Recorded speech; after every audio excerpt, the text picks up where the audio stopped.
Woohoo! Woo! I'll just here we go. Yeah, that's what I like to see. Hey, Ranty, I've got a joke for you. Go on. What do you call a teacher that teaches physics badly? Conspiracy Pratt. Yeah. Shut up, retracted.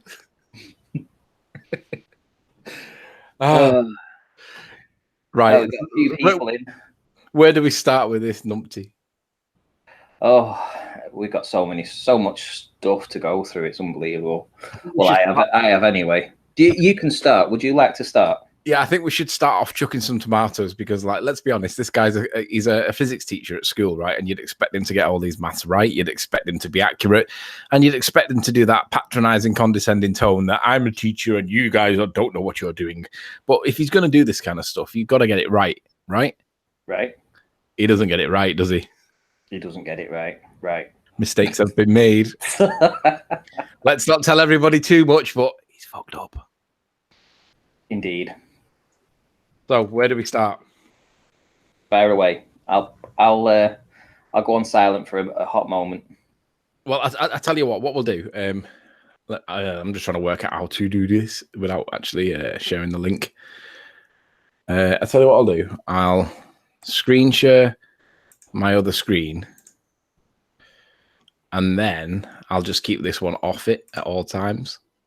All right. So let's pause this. Now, I have had some feedback. Do you want to present to everyone?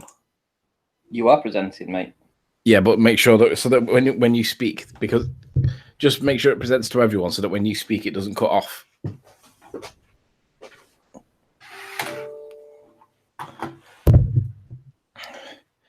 Right. So I have had some feedback, and the main criticism that I've had is that if you look carefully at the picture that he cites, there's a little thin line that's here. Now,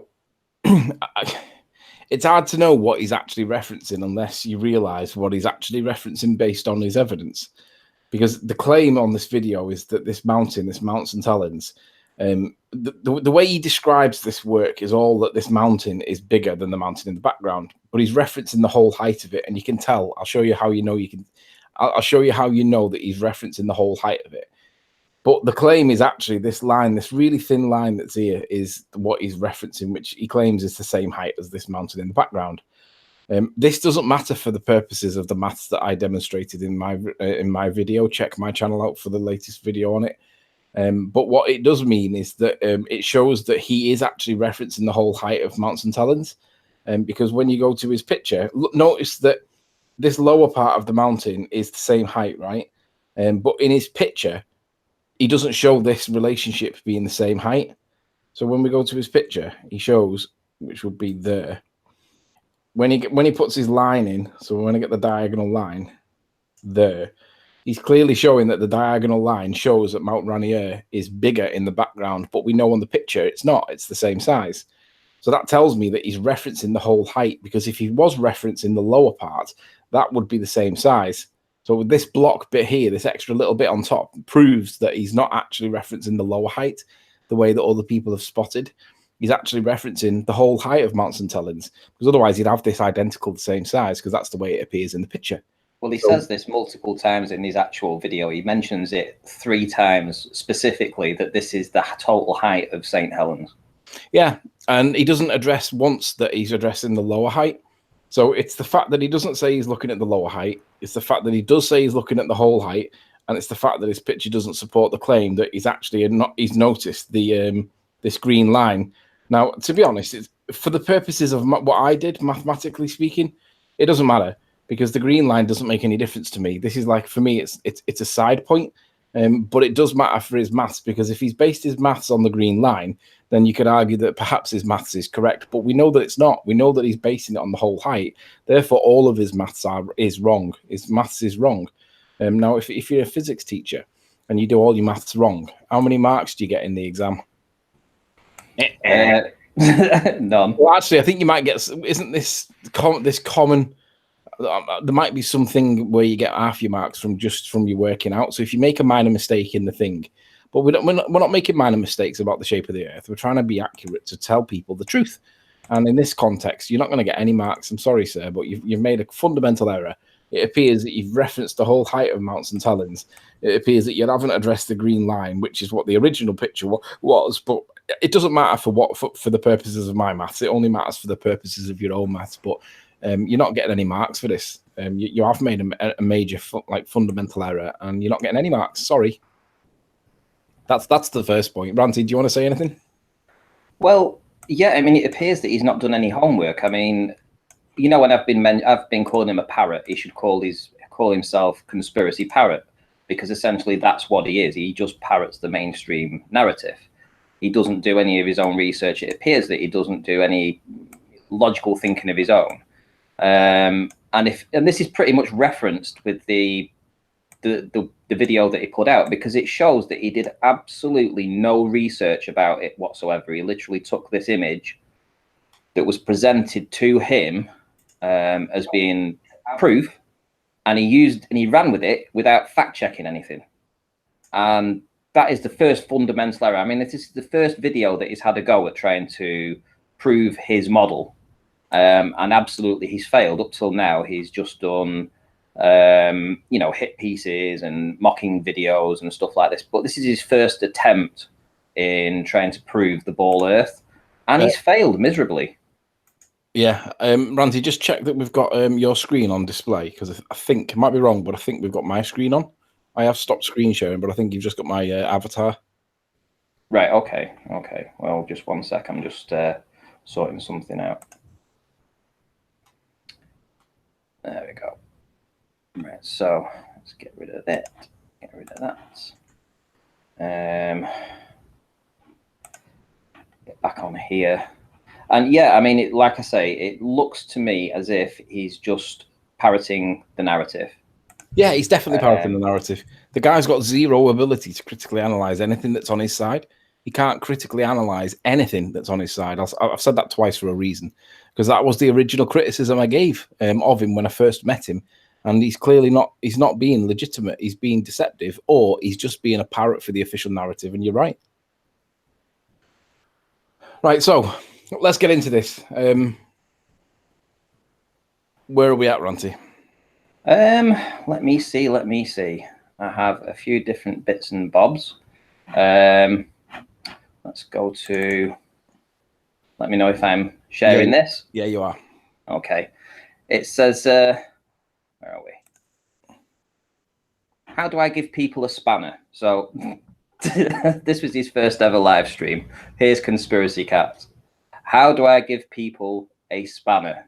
Right, now, I know it's intuitive, generally, that you've got three little dots to the right-hand side. And, I mean, I don't know how he doesn't know that, him being such a clever fella and all, that he doesn't know how to actually give people a spanner. But, yeah, that's the kind of people we're dealing with. It's just because he's of that age, you know, like anybody that's of that age, shout out to Bob, can't use computers very well. So we think he's obviously too old for computers, so he's not got his head around it. So anyway, right, okay, let's get on topipic. Let's attack some of the show. Okay. So here we go again. So Conspiracy Catz, small t, thanks everybody again, full stop, space. Little r, really appreciate you turning out, no full stop to end the sentence. So what? Just pointing that out. Oh, right. So, right. Okay. Well, I always do that as well. So. I don't mind him being like street with his punctuation, to be honest. I do it too. Anyway, come on, let's get on topic. Good to rib, though. It's good to rib. Yeah. But we want to pull him apart based on the mistakes he's made in his video, not his grammar. Right. Okay. So I've been doing a little bit of work on it as well. And, yeah, he has messed up. I mean, for instance, let's go to this image here. This is the image that he has been using. And I have an issue specifically with this, which is this red line and this green line that he's put in. Firstly, if you look at the mountain in the background, it's arching, and then it's like it's got a lid on it, and then it's arching back down again. Now, that tells me that whoever put this line in didn't put the line in like he should have done. Oh, get rid of that. Go to a smaller line. Didn't put a line in at the top of the mountain where it should be, probably around about there, right? So straight away, just by the fact that you can tell that this line's just been slapped on, believe it or not, that line is probably representative to around about 150, 200 meters. That little red line, I say little red line, because I've used it, it's a brush width of 1, right? I can't get any smaller, so that's the smallest. So he's used a brush width of, what, 2, 3, 4, 5, 6. So he's used a 6 width as opposed to a 1 width, right? And that 6, those other 5 have cut the top of that mountain off. And when you come across onto this side and you look at the same thing, we know where he's referencing. We know where he's referencing, and he is referencing down here. But the way that he's lined it up as if they are in the same position, right? So we know where he's referencing because we can see it on both on Google Earth on the image, and you can also see it on Peak Finder when I come up here. So when you come over to Peak Finder, you can see that this is sloped, completely sloped, and you can see that this is arched at the top. And it's the same on Google Earth. We go to Google Earth and obviously we zoom in and we've got a line of sight. It's the same thing. So what he's done by effectively slapping these lines in is, he's taking 150 meters off one and he's putting 150 meters on another, and it's dishonest because he could have done it a lot better than that. And when you're talking about probably 300 meters, then that makes a lot of difference to the calculations, right? I have to say. So without having a very clear image to work from on here, so what we have is we have the information that we're looking for, but only partially, because the information that we should see is, unfortunately, it's blocked out by these big fat lines that run through the most important part, right? And these are big mountains. These aren't little mountains. This is, like I said, this is about 150 meters worth. And again, this is probably 150 meters worth here. So he's taken liberties with the results and he's hidden the evidence. So with him doing that, it only leads me to assume, virtue of Peak Finder, that probably the right location for where he's referencing is along this bottom line here on Mount St. Helens. And on over here, we have, this is probably the correct place where the top of this mountain is here. Right, now that makes a big difference. That's a 300-meter difference there. Ranty, answer this question from chat. MC Toon says, yo, why are you going on about the side of Mount St. Helens? It's not relevant. Do you want to address that? Yeah, okay. So he's referencing the height. What's he given the height as again? I've forgotten now.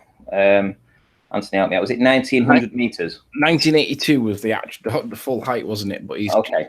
So he's given it as 1982 meters, right? Let me just have a look at height of Mount St. Helens. So when we look at the actual height of Mount St. Helens, it's 2,550 meters. But I think he's took some off to reference the green line. Yeah, he's also taken 327 meters off. So when I show you the image up here, what he's done is he's taken this 327 meters off down here. He's taken off the height of what he assumed the mountain was. So when he was talking about the entirety of Mount St. Helens, he was thinking it was 1992. But in reality, it's 2,550. But either way, whatever's going on here, I know he's took it off the bottom there, but whatever's going on, if you look at that diagonal line that hits the top of the first mountain, if you look at the size of the mountain behind that Mount Rainier, if he was actually referencing the side of the mountain the way that the picture says, then they should appear as equals. But you can tell that he's not referencing the side of the mountain the way that the original claim of whoever gave him the picture. You can tell that he's referencing the whole height of it incorrectly because he's got Mount Rainier in the background bigger. Because if he was addressing the side of it the way that the original picture claims, then they would both be the same size, but they're not. So by that fact, it means that he must be referencing the top of the mountain, the whole of the mountain. Oh, he is. He does it specifically several times in his video. I agree. And that's the whole point. And I agree. I'm just addressing what's his face, the guy that asked the question. That's all. MC Toon. Okay. Well, there's the top of obviously Mount St. Helens, the real top of it. Let's do it in white so that you can see it. And then we have the top of this over in the distance. So obviously there is a massive difference. You know, you can see there's a clear difference. When I've scaled it out, let me see if I've got it on here. This one. Yeah, up here. So when I've scaled it out and I've scaled it properly and I've done it the same as he's done it, and I've put them in the correct proportions in, this is essentially what we should see. We should see in the foreground, obviously, Mount St. Helens is taller, whereas when he did it, he obviously referenced it as being smaller. And that's the point. The whole point of this is he completely messed up with his analysis, because he actually didn't take the time to confirm that he was talking about the side of the mountain rather than the top of the mountain. Like I say, I am skeptical, highly skeptical about the measurements that they've put in and why they would deliberately chop off the top here, take off some of the bottom here. You know, it leaves me skeptical as to the reasons behind that. But that also becomes clear when you actually look at the measurements that they've given, because they've been a little bit snidey on the measurements too. So what I've done is I've run a line through the center here to get a reference, right? To get a reference of this point that he's making. What height is he actually quoting here, right? Now I found that position on Google Earth and I've run in a line through it. So when I come through here, we've got this valley, and this is this hill that we're looking at. And this is this area. So I've done it. So it's slightly to the left, actually. So it's lower down than it should be. But for this point, it doesn't really matter too much. Let me show you the image again. So let's place it in its correct position. It's probably around about there. So on Google Earth. So here we have the direct line of sight through Google Earth. I've put this line in, which is this bottom line here. And if I run a elevation profile through it, we see that the highest point on it is 2093. Right, so that's an extra 100 meters to the image. So if I put an extra 100 meters on to his workings out, right, which is this one here. So if I put an extra 100 meters on now to this, let's do that live and do it in black. And I'm just going to wing this because I don't really know for sure. I'm just going to put about that much, just as a guess for 100 meters, about that much. Don't know if it's right. I don't know if it's wrong. Probably a little bit too big. So I'll just maybe just drag it down a tad. So I've basically just slapped on another 100 meters, right? And now I'm going to run a line through that and do it at that height. And let's just see where that comes out at, shall we? So from his vantage point here, through there, well, what do you know? That drags it much higher, almost in line with the one behind. And when I've already showed you what they've done, the trickery that they've used with these big fat lines that they've put in, it's probably better in this one. You can see it a little bit clearer. Can you see the trickery that they've used with these big fat lines in? Yeah, that's been cutting off the top of that mountain and lowering the point of this. Well, now what we get is it's astonishingly accurate towards a flat Earth proof rather than the ball Earth proof. Not only to mock the fact that Conspiracy Catz completely misrepresented the point when he was referencing the whole top of this mountain, as opposed to being just this part here. But the guy that actually made this, by slapping a 6 pixel wide line in, has cut off all the evidence. And yeah. I'm going to say that was deliberate. And just because someone said in chat that this is a straw man argument, it's not a straw man. It's pointing out that Conspiracy Catz didn't notice the original claim by the original guy that made the picture. The original guy that made the picture did not claim the whole height of the mountain was whatever height. He only claimed that the lower part was. So it's not a straw man. It's absolutely relevant that Conspiracy Catz has not noticed this line. And to be honest, it's not that big of a deal. It's just pointing out that he's got it wrong. But the problem is it makes all of his maths then wrong because he's not referencing the thing that it's supposed to be, which is level with Mount Rainier. It's not the way that he presents it. So all of his maths is wrong. Well, also, he's put this 6,505 feet in. as being this green point here, right? Whereas I've just showed you through the elevations on Google Earth. Let me go back to this and show you the Google Earth elevations, that it actually goes up to 2093, and that's how it actually transects in that part here. So when it goes through Mount St. Helens, it reaches a high point of 2093 meters. So when he's only referencing 6,505 feet, you can add an extra 330 feet on top of that, right? So his calculations are all wrong. When he's, you know, he's not actually doing it correctly. When he's put on this image here, and this is all down to experience, you know, when he's not actually calculated properly what he should have done. Where's that image gone? Which one did I use? There we go. So this is the one I've just stuck the extra 330 feet on, where it actually does transect, and you can see how it actually pulls it up almost to the top of Rainier, right? So like I said, this is a lesson for Conspiracy Catz, that if he's going to get into this kind of debate, he needs to look at the evidence that's being presented to him and ask himself, why has this guy put this big fat red line in, this big green line in? You know, what's that difference going to make? Yeah, I mean, to be honest, this is like incidental, because like the bigger issue is the math, the method of mathematics that he's applied. Because although you are right to point this out, by far the biggest mistake is the way that he's actually calculated that which he believes he's calculating. Have you done the angular size calcs on this? I haven't. There's no point, and I'll tell you for why I don't think there's any point. It's because nobody knows. Nobody knows on this exactly where the eye level is and where the center of this mountain should be. I know he's put this line in here. It could be correct. It might not be. But because we're not at ground level, I don't feel confident that we should be looking at angular sizes. Well, the thing with angular size is you can tell which one should be bigger and which one should be smaller, regardless of whether we're on a flat plane or not, based on the actual reduction in size over distance. So the benefit is it tells you which one is the biggest. It doesn't tell you what the position of the base is, whether it's flat or whether it's bally or not. But basically, I covered it in my own video. If you check out the video on my channel, I go through the angular size maths, and basically he's got it wrong. He's just got it wrong. If you do the angular size, the way that the angular size arithmetic works out, it basically supports exactly what we're looking at. And the problem is that it doesn't assume flat or ball. But if you then take off the hidden value for how much is supposed to be behind the curvature of the Earth on Mount Rainier, that effectively puts Mount Rainier significantly lower on a ball. Now, the problem is we don't see it significantly lower. They're not far off the same size. All right, they are different, but how much lower has it got to go before that curvature basically proves curve? And the problem is he claims that this debunks flat Earth completely, because this is impossible.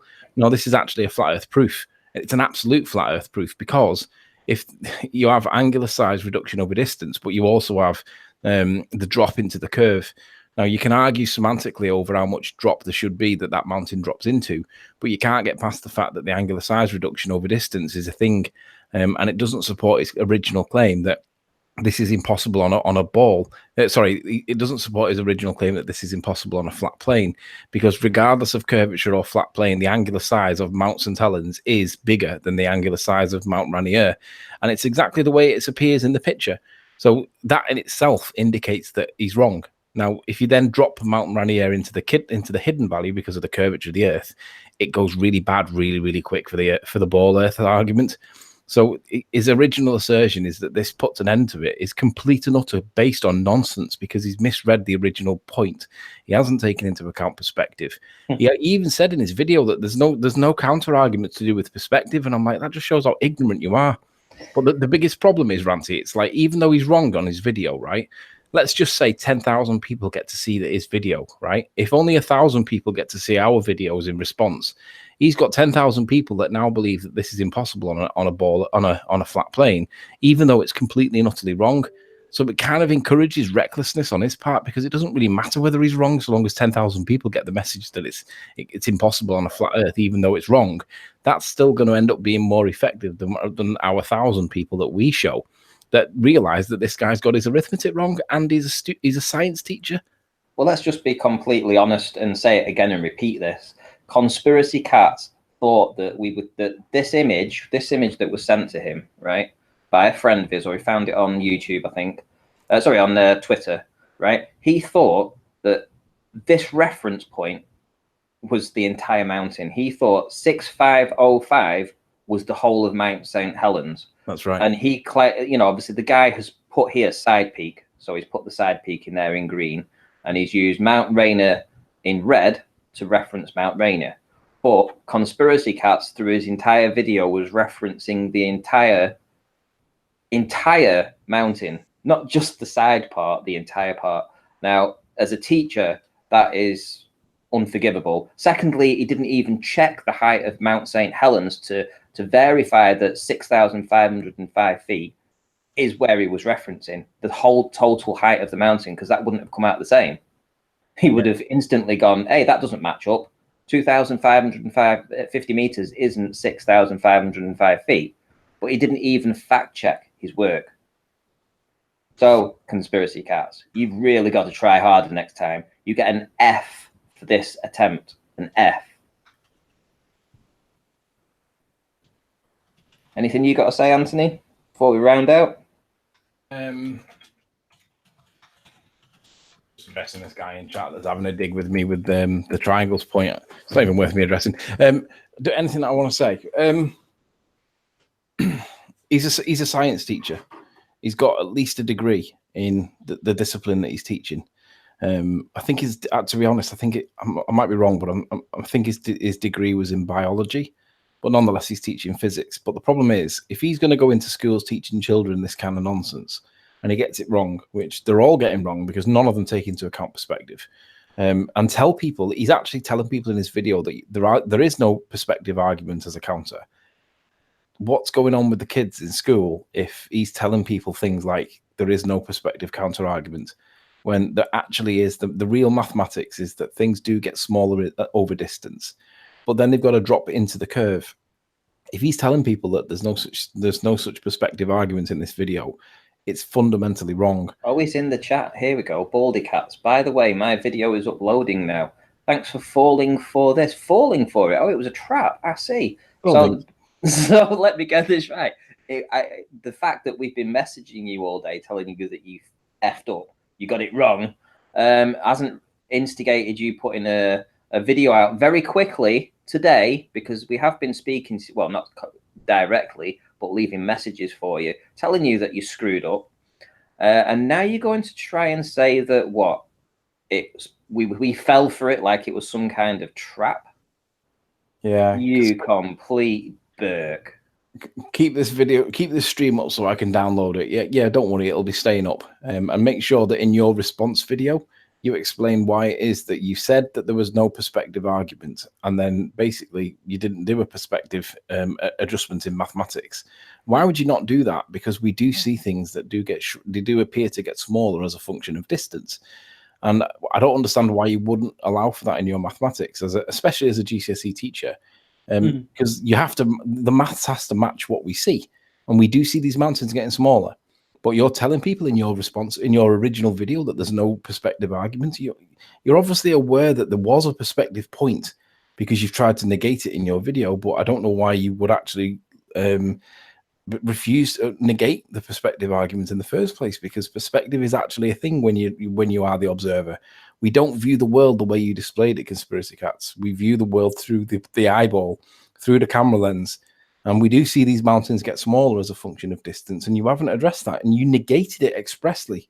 That's wrong. Why would you do that? That's fundamentally wrong. Is it that you can't you're not able to realize the difference between orthographic view and perspective view? I mean, this is terrible. Look at this. He says he's left clues in his original video. Oh, this is hilarious. I make it very clear in my video. Make what very clear, Conspiracy Catz? That you're an idiot. That you screwed up. So he says, I thank you, Anthony, for debunking flat earth. Conspiracy Catz, I think if you check the video, my video response, you'll realize that if this is being touted by you as a debunking flat earth video, you're very much mistaken, and you simply don't understand the arithmetic that's involved. It's simple. I tell you what, Ranty, let me share my screen. I'll speak just to Conspiracy Catz. Make sure you present me to everyone. Okay. So if I screen share that application window, and then Get rid of that. All right, so conspiracy cats. This is the bit that you don't understand. And as a teacher, you've got to understand this because this is what you should be teaching children. Because this is the real world that we live in. Now, if you were to adjust, can you see that, Ranty? Yeah. So conspiracy cats. You can see that this mountain gets smaller as a function of distance to the observer. Now, this is in orthographic view, but you guys don't address that when you do your representation. You guys put the mountain the same height at the target, which is like right the way over here where it's tiny. You guys put it at the full height, and we say that that's a mistake, that that's wrong, and that you shouldn't be doing it, and that you should know about this because you're a teacher. But you clearly don't know about it, or you deliberately avoid it. But if you're going to do a side profile picture, conspiracy cats, you've got to reduce the size of the target. But not just that, it's a double effect. It's not just getting smaller over distance, it's dropping into that curve as well. That's the reason why I used the geometric curve value, because I wanted to demonstrate the importance of it. Because once you make that mountain smaller, and if you go right to this little one that's underneath the armpit of the letter T here, by the time it gets to the distance away that it's, 111 kilometers or whatever it was, it's pretty small. Then you drop it behind the curve and the whole thing's gone. So this is what I want you to quote me on. It appears mathematically when you do the actual correct arithmetic that Mount Rainier is basically pretty much disappeared behind the curvature of the Earth because of perspective and the curvature together. It is a double effect. You've only got the tippy tops of it. So you tell me how it is that I've got that wrong. Perspective is a thing, and so is the curvature, apparently. But if we live on a ball, we've got to see evidence of that curve. So what I want you to do, conspiracy cats, I want you to do the arithmetic and show me what the perspective effect is, because we do see in a perspective view, we don't see orthographically. We do see the mountains get smaller. So do it in 2 stages. Show me what the effect of perspective is and how much it shrinks. And then show me what happens when it drops behind the curve of the Earth and how much then gets obscured. Let's see how good you can do a video. Let's see if you can actually answer the question, because I can guarantee you won't answer the question. You'll answer something that I didn't state and you'll misrepresent me with what I said. Let's just see what you do. But I can tell you this. I haven't debunked flat Earth. Don't be silly. You either don't understand what you're talking about or you're just lying. Either way, you're wrong.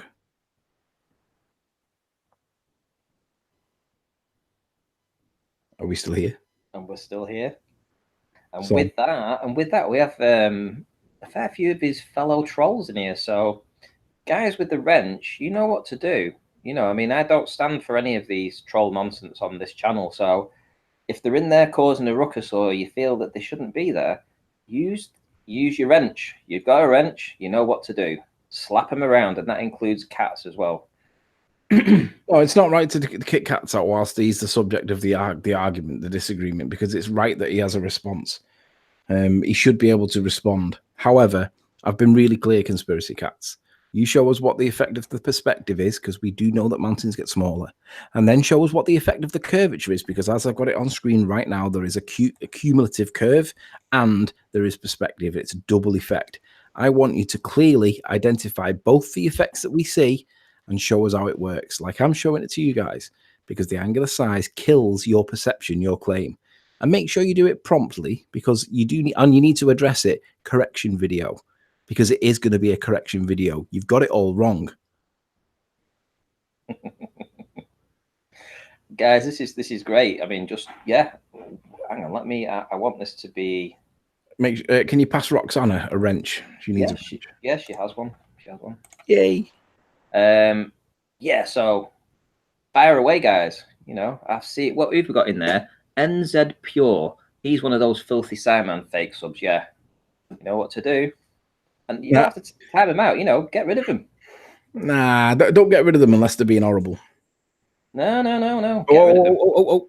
Globebuster said Baldy Cat said he wasn't listening to my rebuttal. He's putting his fingers in here. Yeah, he is. That's what he's doing. La la la la la la la. Yeah, go and address my video, conspiracy cats. Show me where I've got it wrong. And there's an intentional mistake in there that I want you to spot and address. So that'll give you something to chew on. And when you've chewed on it, make sure you swallow it, because I want to see it come out the other end when you start talking shit. Anyway, I guess we're pretty much done, but Conspiracy Cats needs to do a lot of corrective research, because, mate, you've got it all wrong. We all know you've got it wrong. You cited the wrong part of the mountain and the wrong height. So, and yeah, let's just finish up by saying exactly what they did to try and create this. The creator of this image was very selective with his big fat lines that cut off approximately 150 meters of Mount Rainier and 150 meters of Mount St. Helens by the use of using the fattest lines that he could get. Then once he'd finished doing that, we had Conspiracy Catz who used the wrong height for Mount St. Helens to the side peak. He used the total height of it, completely missing the point. Then when he actually did do a diagram, he actually didn't include the correct height, as in by Google Earth, when you actually put a direct line of sight through the middle, you get a value of 2093 meters, which added another 100 meters or so to Mount St. Helens. And when you actually do that, and then when you actually scale it properly, and we haven't even brought down the height of Mount Rainier yet, because like I said, that big fat line, that had something to play. Let's just do that actually. Let's just bring down that height of Mount Rainier with that fat line. Let's just take that 150 meters or so off that he just did. There we go. And now when we look at it, now when we look at the proper heights of these in a direct line of sight, you know what? The image that's presented looks pretty close to a flat earth proof. I'm going to shout out Rich Thrive and Survive. He's put a message on my video that says, exactly, awesome video. It does prove flat earth, and I completely and utterly agree. But not only does it prove that it's flat, it also proves that it cannot be a ball. Now, really, I'm going to reassert the position. I want Conspiracy Catz to do the angular size reduction, show what it should be, and then show it drop into that curve. And the more he does that, the more bad, the worse it looks for the ball. And that's the only way to do the maths. I don't want to see anything else. I want you specifically to address how small these things should look, and then what happens when you drop them into the curve. So have a good evening, guys. Yeah, have a nice one, everybody. Thanks everybody for joining in. A few shout outs: Roxanne, Constance, Paul on the plane, Bible Expositor. Is there anybody in that needs a wrench that we haven't wrenched yet? That I'm sorry that I've not really been following the chat too much. Globebusters Bob, nice to see you in. Soundless Banana Cam, Rune, Bruno, excellent. FE Viking, nice to see you, mate. He's one of my Patreons. Thank you very much. I do appreciate your support. The Plain Truth. Actually, let me just point out to all the flat earthers. Yeah. When Conspiracy Catz finally gets round to responding, if he doesn't address perspective properly and he doesn't address the curve properly, and literally you've got to show it. You've got to show this is the effect of perspective. This is the effect of the curvature. If he doesn't do that, then call him out on it, because the guy clearly doesn't understand perspective. He's got to address perspective. He's got to address curvature, because they're the two main factors.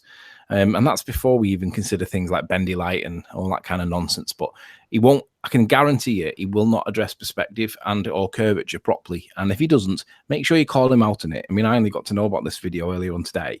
But you may see it before I do. If he doesn't address perspective properly, call him, because the guy, well, he's a moron. And whilst he's at it, I did a presentation today on Nathan's show about this boat that was approximately 1.5 miles away. I got the GPS data back from it today, and it was 1.59 miles away. So essentially, it's right on the, if you believed you lived on a curve, it will be sitting exactly on the horizon. So with that information, and if you want to watch back the first probably 15 minutes or so of Nathan's first debate today, you'll see me do a presentation about this observation, and you will absolutely be blown away with the optical effects that happen not only over water, but with the inferior mirage and the Rayleigh's criterion. Yeah, Anthony? Right. Yeah. And obviously the diffraction limit. And you see it all. You see it all. And it cannot be the curvature of the Earth, because it isn't far enough away. So I might have to put a full video out, because it's that good. But guarantee you go and watch it, you'll love it. The quality of the video was really good. It was very clear. You saw everything very clear. And it's definitely one, when I finish doing it, to keep save and re-upload it somewhere else. Well, it's the saying in chat now that he's apparently he said that he's uploading a response now. So what we'll do is we'll give it 5 minutes, because if this is genuinely true, it doesn't take that long to upload a response. Let's get everyone paying attention. If he's put it on Baldy Catz or he's put it on Conspiracy Catz channel or any of it, he seems to have 3 channels now. He seems to have that GCSE and A-level science, Conspiracy Catz and Baldy Catz. Let's stay online for 5 minutes. Give him 5 minutes, and if it is actually uploading now, we'll basically address it live. He says it's uploaded. He says he's done it. Do you want to listen to it? Do you want to go and listen to it? Tell me what he said. No, I think we'll do it live. What, play it through the stream? I don't think the sound will play through, will it?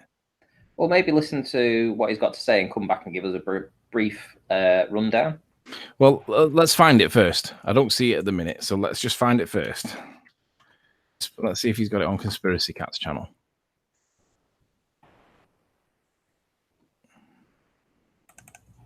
No, he's not got it on Conspiracy Catz channel. Let's see if he's got it on Baldy Catz.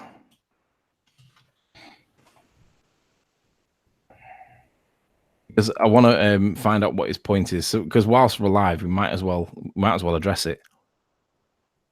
Oh, he's got a Patreon account now. Oh, isn't there a common theme with these ballers? They all monetize. They all have a Patreon. I have a Patreon. Well, that's only because I can't get monetized on this channel. YouTube, in their wisdom, see that a truther like me doesn't deserve to have passive income from YouTube. So they stiff me up the arse with a big brick. And that's fine, because it only costs me around about 40 quid a week to go down and do all these observations. Yeah, but the ballers all shout things like, well, it should be free. The truth should be free. For them, yeah, because you know why? They don't have to go out and do the observations and put things together. So all they do is response videos. They sit at their home and they do a response video. It costs them nothing to do a response video. Whereas for a flat earther to go out and do these experiments and observations, it costs money to do that. And yet they're the ones benefiting from the work of the flat earthers who get no benefit for anything.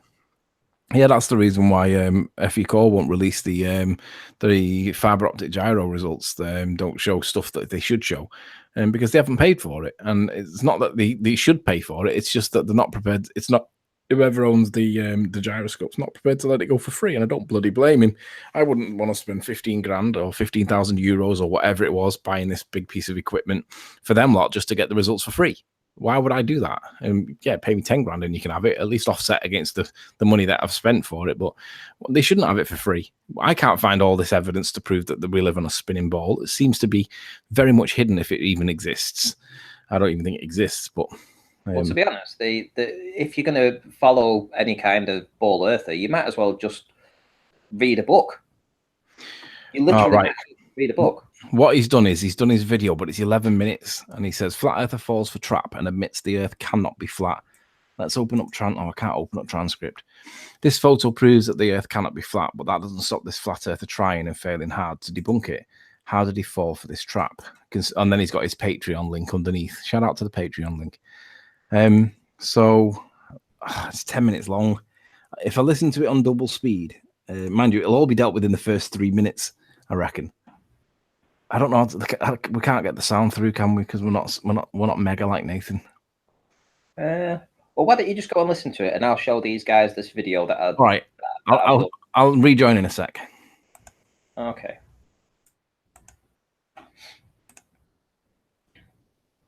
Right, guys. So I'll try and hold this down for a minute whilst he's disappeared, and I'll show you this video that I was talking about on Nathan's show today. Because to be fair, it's just absolutely sensate. I mean, you can tell straight away this boat here. I mean, I've not even zoomed in, and it's only 1.59 miles away. I have the GPS for that, everything.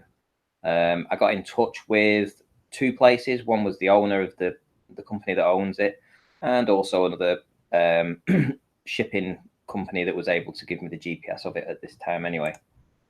Here I am from an elevation of about 30 feet. And we're looking in on it. Look at the clarity. I mean, this is with the P900 as well. Let's be fair. It's pretty awesome.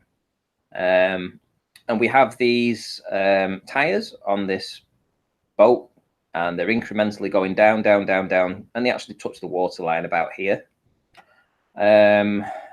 So 1.59 miles away, we're just getting a good look at it. And what I do in a minute, I just walk down the steps and I'll show you my tripod height, because that's pretty important. So there's the tripod just on the step. The tide's lapping up and lapping out. So I'm essentially going to say that the tripod is actually situated at the height of the tide, because you can see that on the right-hand side. So the top of the tripod is to almost 14 inches. It's about 13.5 inches. And then you have the camera that sits onto it. You screw it in, and then you've got the lens. So we're looking around about 15, 16 inches or so above actual sea level when I actually zoomed in. So I'll just go back a tiny bit, because I just unscrewed it off the tripod to show you where I would actually been filming it from. And look at this.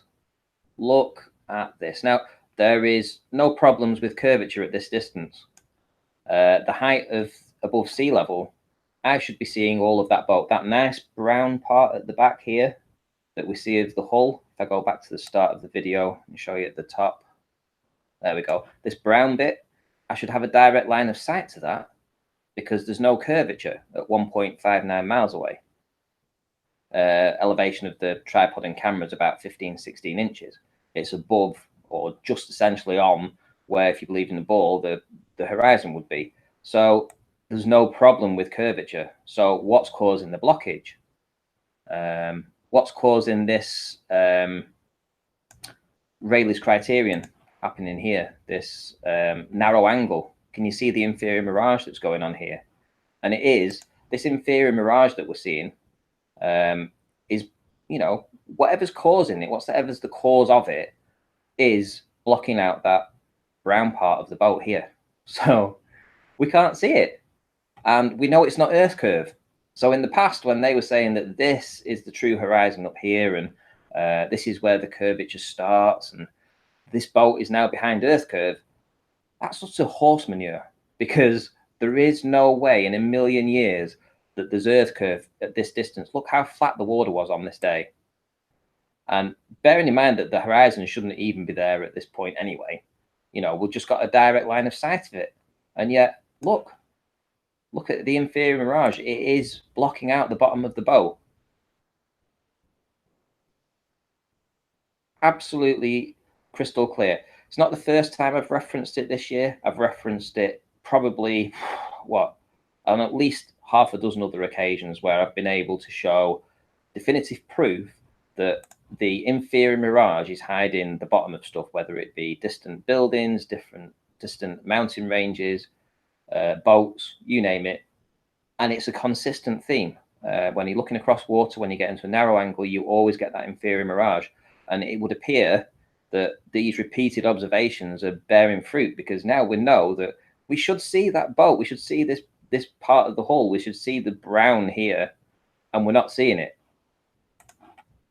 Absolutely crystal clear that that is causing an obstruction. You know, that is causing the obstruction. And instead of seeing it just like that, instead of seeing it like that, we don't get to see that. We see this inferior mirage and like number 8s on the other ones. So I'll just scroll forward again. So yeah, so when we come to here, you see where these look like number 8s, where they're being stretched out and pulled down. You see, number 8, they get closer and closer and closer. The closer these get to the water line, and then they merge into nothing. You can't even see them anymore where these were here. They've just disappeared completely. And we know we should see them because there's no Earth curve. It's just sensational. Really, really good observation. Real good proof that this, whatever's causing the inferior mirage, the Rayleigh's criterion and the diffraction limit, if that's the cause of it, that causes the inferior mirage, then the cause also is the cause of the inferior mirage, but the inferior mirage is what blocks out the rest of the boat. And it isn't Earth curve. And going forward, this could be really useful. Really useful.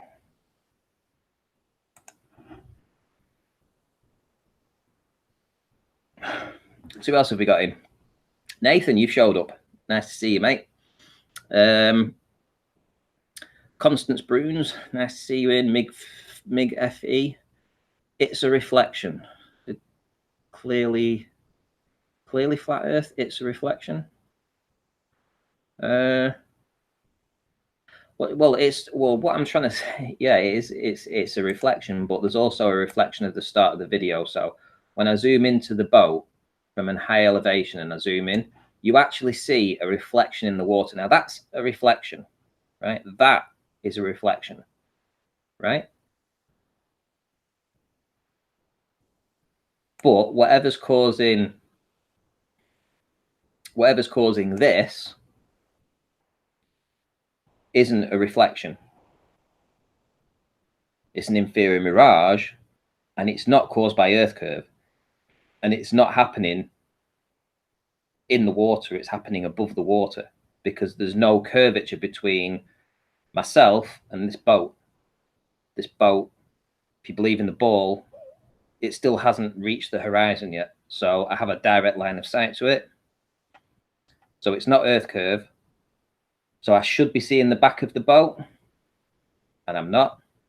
Although I do incrementally, with little tiny bits of here and there, I do actually see a little bit of the back boat, just the brown part showing itself a little bit. You concentrate on that left-hand side. There we go. Just about now. There we go. So it is there, but it's certainly not by Earth curve. There we go. Atmospheric. Anthony, you're back. Did you listen to his response? I did. Well, what do you think? So telling him in chat, I wasn't expecting you to be ready. What do I think?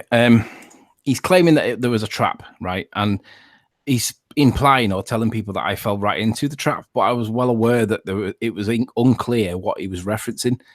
So what I'm going to do, I'm now going to present my screen. And what he's done is he's been clever with the clippings. He's edited the video, my original video, to his audience. And in my video, I said very clearly that I'm not saying the guy's lying, but I don't know where he's got this value from, right? And I do know where he's got the value from. I'm just letting him know that I know, because that number has not been plucked from thin air. But what he's done is he's cut that out of his video. And he's now, let me just get my video up. Because this is, bear with me one sec.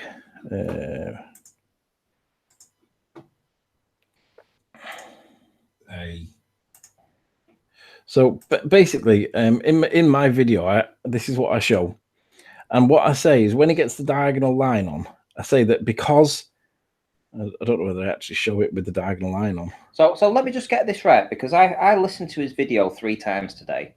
And let me just get this completely straight. He referenced the total height of St. Helens as this is being his reference point on 3 separate occasions. Are you trying to tell me now that he's trying to retract rather than holding his hands up and saying he's made a mistake? Now, you said to me earlier on, and I think you might have said it on Nathan's show, you said this will be a test of his character, whether he can hold his hands up and say, I screwed up. Yes, I did reference what I referenced and I should have done something different.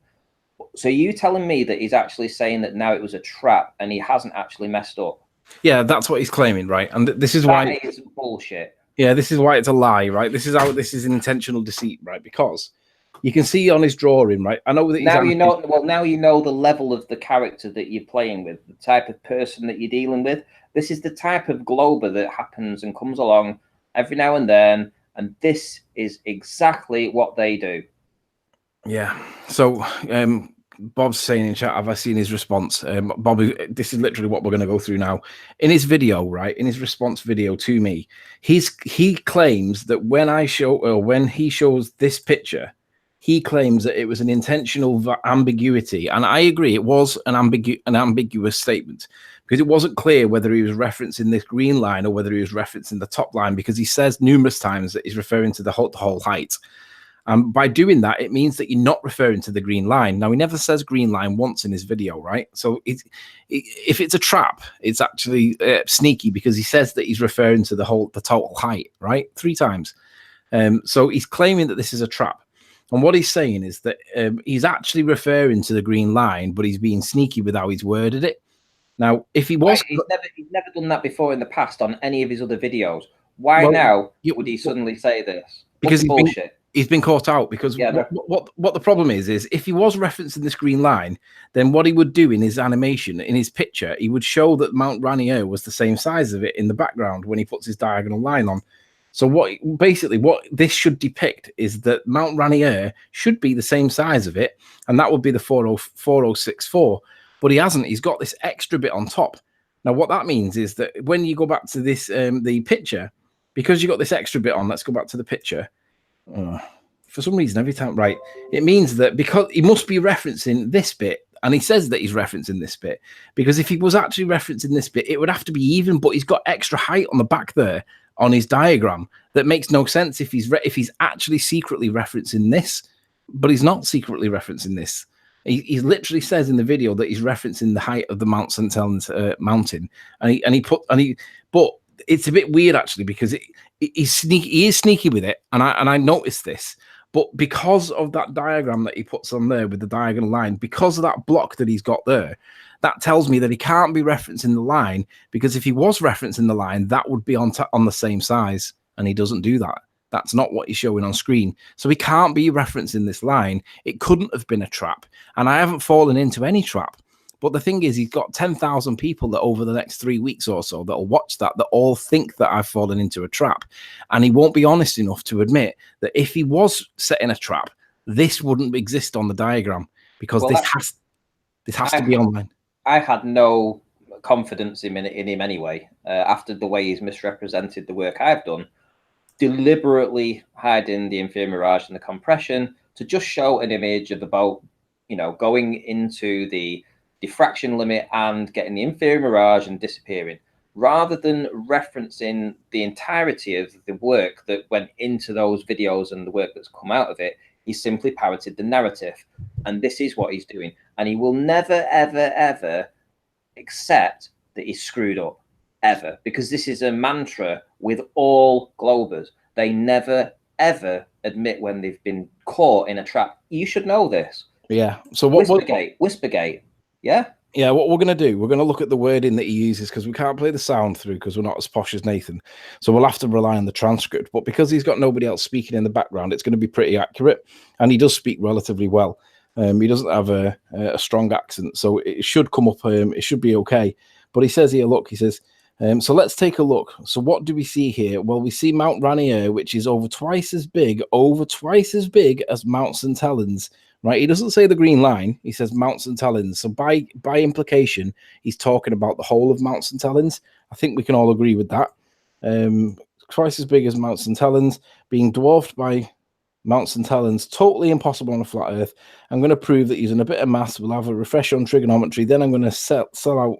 I'm going to send this out to all the flat earthers I know and to all the globe earthers I know, and we're going to get some discussion around this, because it will be the most important part is the top part that you've just said there, which is that this is his first opening statement, that he is going to, you can see the mountain is bigger than the other mountain, and I'm going to prove that that doesn't match up to the flat Earth. That's essentially what he's just said. Yeah, so then he carries on. He says, so I can't wait for the rebuttal to please prove these numbers. We all know the height of Mount St. Helens, and you can see that on screen. So the height of Mount St. Helens, he doesn't say the green line, does he? So if this is supposed to be a trap, it's not a trap, is it? It's wrong.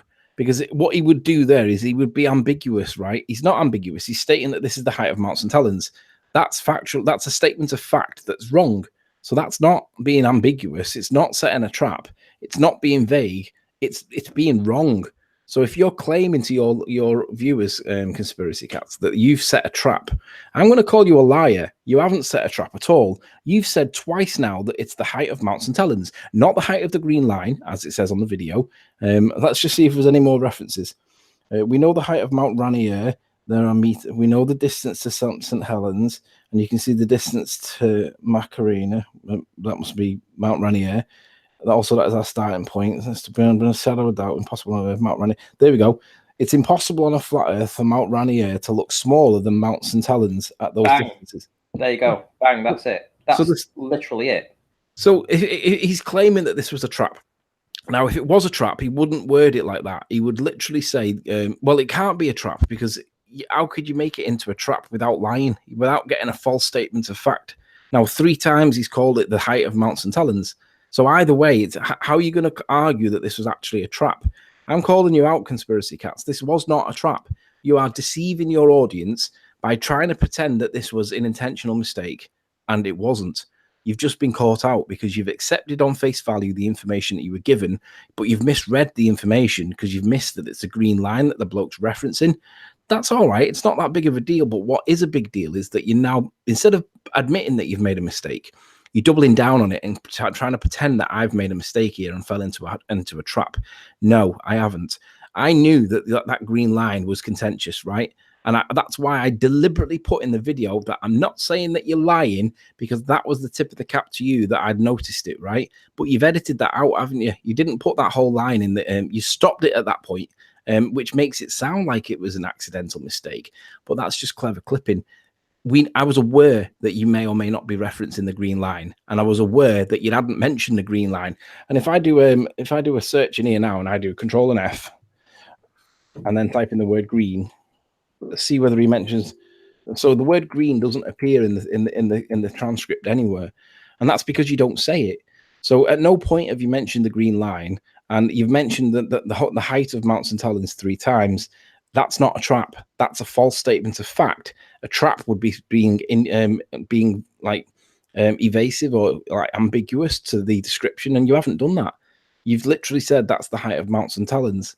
So no, you're being a liar. You're being a wriggly worm, and I hope that you get everything that comes your way, because I hope the flat earthers bombard that video and call you a liar, because you are not being sneaky. You didn't set a trap. You've just been caught out lying.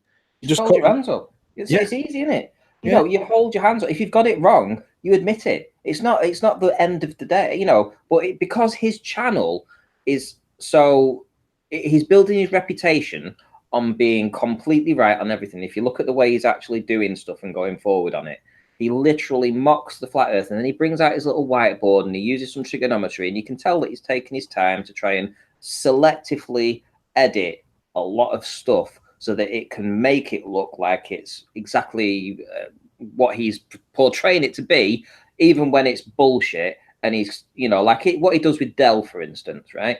And how he mocks him and stuff like this. You know, this isn't how Dell acts. Dell doesn't act like a fucking mongoloid, you know. Right. The other thing that he said. But listen, no, let me just finish, right?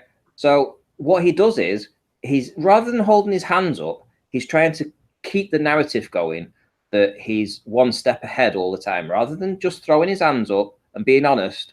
This is why you can't debate with this type of person. Anthony, you shouldn't associate with him.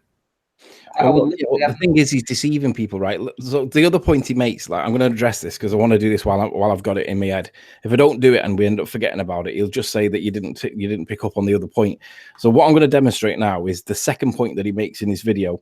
Now, what he says is, it's impossible on a flat plane that Mount Rainier can be the same height as this lower peak, which now means that we've got to bring back in the values that I used originally in the original video. So I'm going to have to bring up WordPad again, because I'm going to have to copy these things and stick them in, and we'll have to do this, right? So, well, wait a minute. Let's not just sidetrack the point here. The point is that he's just released a video saying that he'd basically made all these errors to set a trap, rather than just throw his hands up and say he actually just screwed up and he didn't actually do his homework and got caught out for it, right? That's it. Simple. But because he's trying to create this narrative with his monetized channel and his Patreons and his subscribers going through the roof, right? He sees this as a business. And because it's now a business for him, he will lie. And was it P. Mars that came on the debates yesterday? And he said that this is what people will do when they see green money in front of them, right? They will lie for that. They will say anything you want. They will do anything they want. They will lie. They will twist if it's money involved. And you can understand it when he says that if you're searching for the truth, yeah, it's better to do it for free. Yeah, you can understand his point of view when you're talking like that. If you're going to be bought off simply to save your blushes for a few days, right? Because that's all it would be. It would be blown over in a few days. People will forget about it. He'd throw his hands up and he'd say, I screwed up. Nobody's going to really bother too much in the long run. But I would rather do that than be a dishonest piece of shit and lie about it. Well, what we're going to do now, even though this is where Nathan would say, no, don't make the question for him. Let's challenge the second part of what he says, because the second part is important. What he says is, and I'm going to copy this because what he says is that in the actual picture, it can't be the case on a flat plane ever that the lower part of the Mount St. Helens, is equal to the height of Mount Rainier in the background. So what I've just done is I've done the distance to Mount Rainier in the background. So you've got the distance of 1653, which is the distance, and then you've got the height of Mount Rainier, and that gives us 1.50. That's what we had earlier on. So I'll copy that, and then I'll just bring in this document here, and then I'll just paint this. So this would be Mount Rainier. It's miles too big, so let's make that a bit smaller, because I want to get them both on the page at the same time. So that's the angular size of Mount Rainier, and now we're going to do it with his maths to see whether or not the angular size of Mount Rainier in the background should be equal to or not, and for what reason. So let's just do the second half. So I need to go move that out of the way, and then I need to move that out of the way as well. So the distance for Mount St. Helens in the back is here. So we need the size to be 1982, and we need the distance to be 86904. Now this is going to give us the angular size of the thing in the foreground, regardless of whether it's flat or whether it's on a ball. This is what it's going to give us. So now let's get the snipping tool.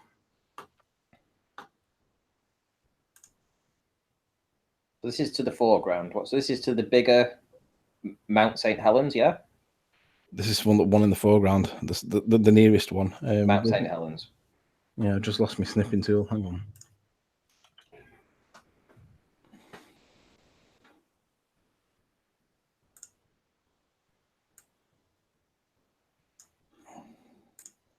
Oh, balls. Just type it in. No, I want to screenshot it so that everybody can see it. I don't want to do it from memory, because it's just better to present the evidence and then go from there. Right, so new. I'm doing this with a crook neck, so I'm not on the normal screen. So copy that. What's a crook's neck? A crook neck. What's one of them? It's because I'm on the screen that's next to me. Right? I have a screen at 90 degrees, a bit like the way Apollo does when he comes on the Hangouts. It's like you've just been hung and your neck's like flopping to one side. No, crook neck is like sideways. Right, so the angular size of the big mountain Rainier compared to the small mountain in the background, Rainier should be bigger, okay? But the problem is that's with perspective. So let's just make that text wrapping tight. I want to put that at the side. There we go. Right, so Rainier is the bigger one, isn't it? So Rainier should be 1.5 degrees. And then down to this point here should be 1.3 degrees. So that means what that translates to is, let's go back to the picture. Now, this is where it gets a little bit weird, because... Wait a minute. So what are you actually doing? Are you actually doing the angular size for the entirety of the mountain, or just up to the ledge that they're talking about? Up to the green line. The angular size is 1.3 on one of them and 1.5 on the other. But this is where it gets a little bit weird. Which is 1.3? Let's go back to the... hang on, bear with me. Where's Word? Got too many windows open. So it's Mount St. Helens 1.3? So the one on the left is the bigger number. So Rainier is on the left. That's the furthest one away. It's 1.5. Yeah. And then you've got the smaller one in the foreground, should be 1.3. Is this on a flat Earth? No, this is just the angular size. Just the angular size. So on a flat Earth then? No, it's not on either. It's just the angular size, whether it's on a flat plane or not. It doesn't matter at this point. Well, let me just share my screen for just a second. Go on then. Okay, so let me just share my screen, because we were talking about this earlier on. And we were talking about the way they deceived this image, right? And I'm going to I'm going to show you that they've deceived this image, because if you look at the mountain here, let's get rid of that for a minute up there, and we come down here, you can see that this arch suddenly gets cut off. It's like it's got a lid on it. There's literally a lid put across the top, and that lid is this red mark that this guy, whoever took this image, has put in.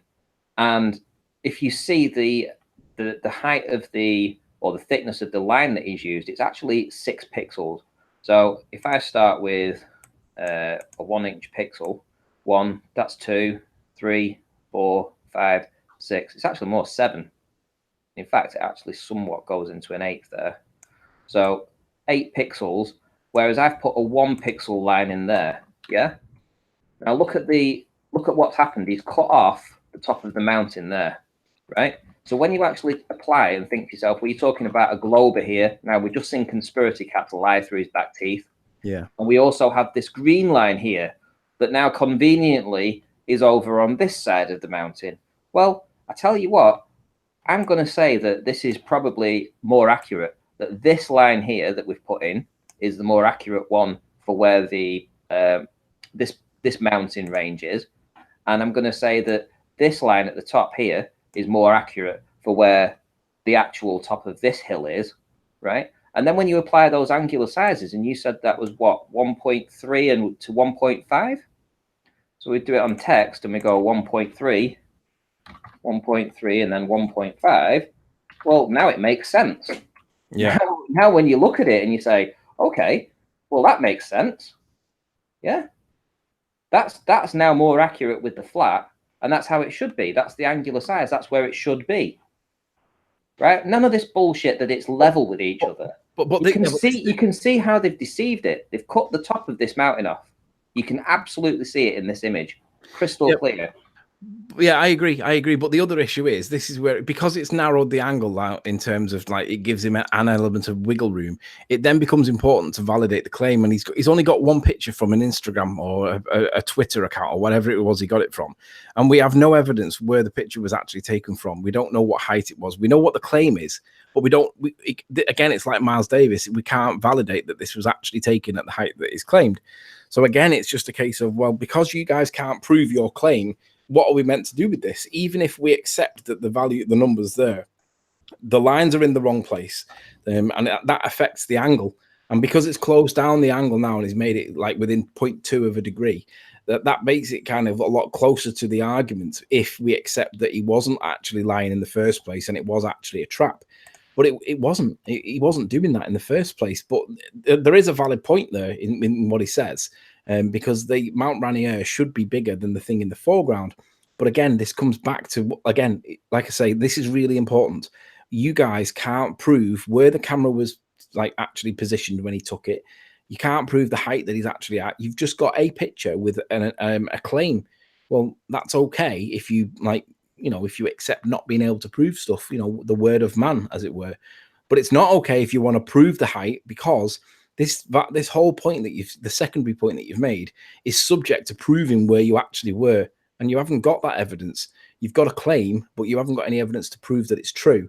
Now, at the end of the day, call me crazy, but we know that you guys are dishonest and you tell lies. So I'm going to call you a liar by omission, because you haven't got the facts to claim that your claim is true, but you're preaching it anyway.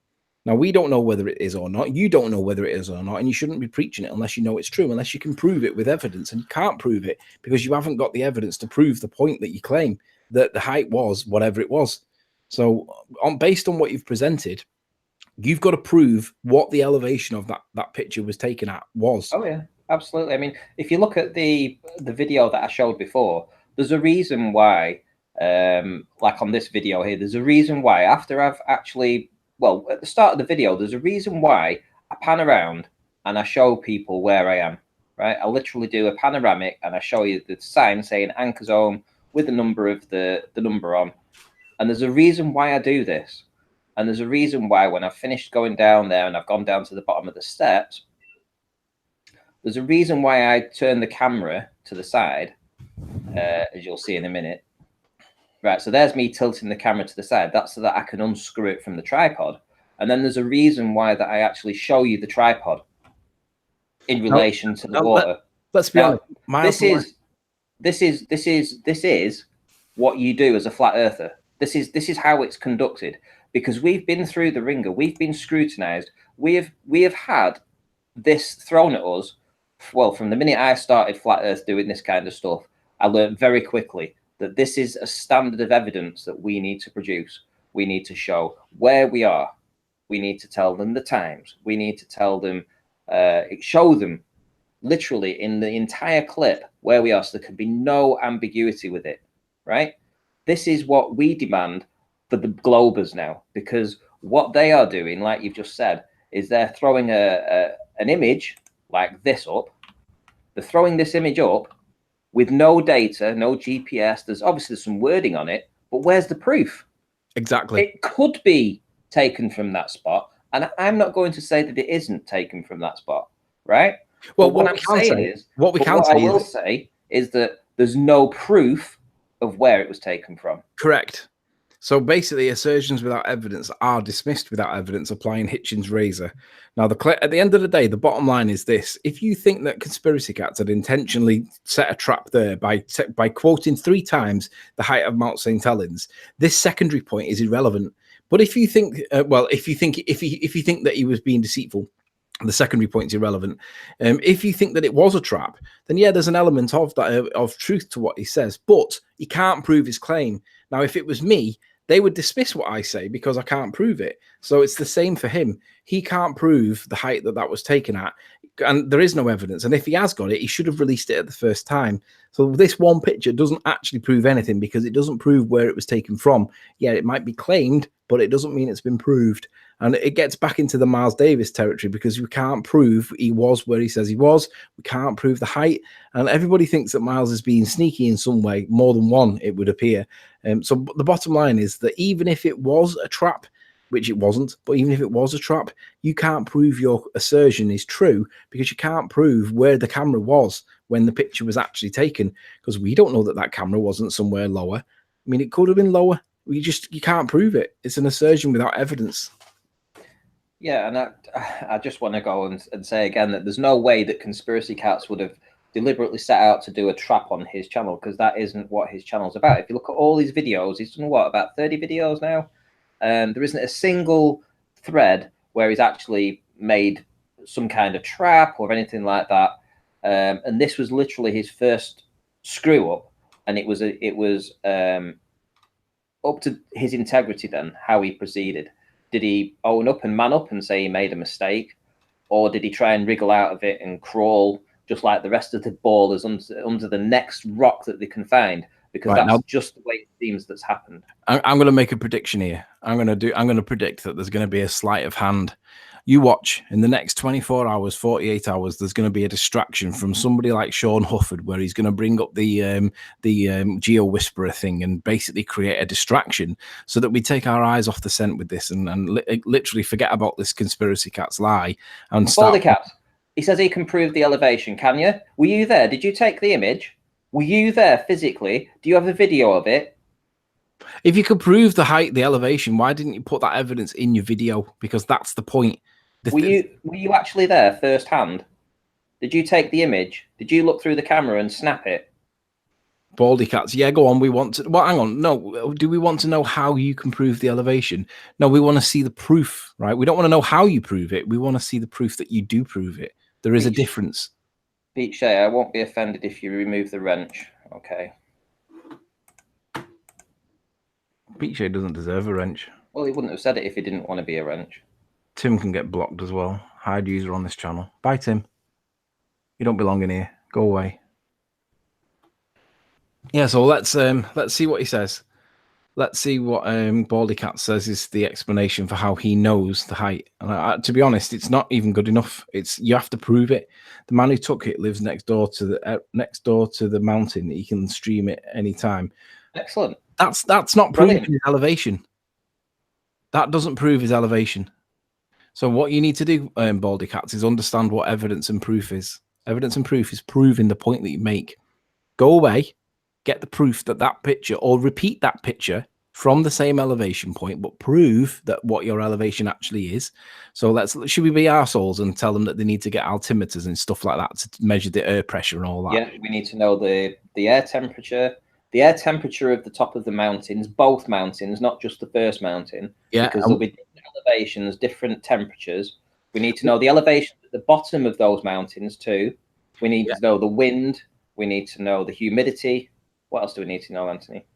Well, we need to know a corridor from what you're looking at right the way across to the target, and we need to know a corridor, and we need to have regular spaced mild differences for all the pressure variance and the temperature. I mean, this is what you guys demand of us, otherwise you don't accept it. But I'll be reasonable with your conspiracy cats.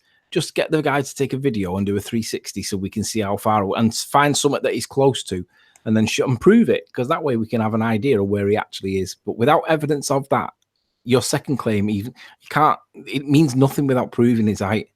So no, we're not accepting that. He took it next to a landmark of a known altitude. Well, where's the evidence for that? Why is that evidence not in the picture? Why have you not put that as part of the claim? And the answer is, of course, it doesn't exist. Otherwise, you would have put it, because it's the bare essentials to show where you are. Did you not watch Miles Delia Davis's problems with his videos? He had loads of problems with his videos, all to do with the height. And I just want to say one other thing. Baldy Catz, I know he's been timed out now, which is great.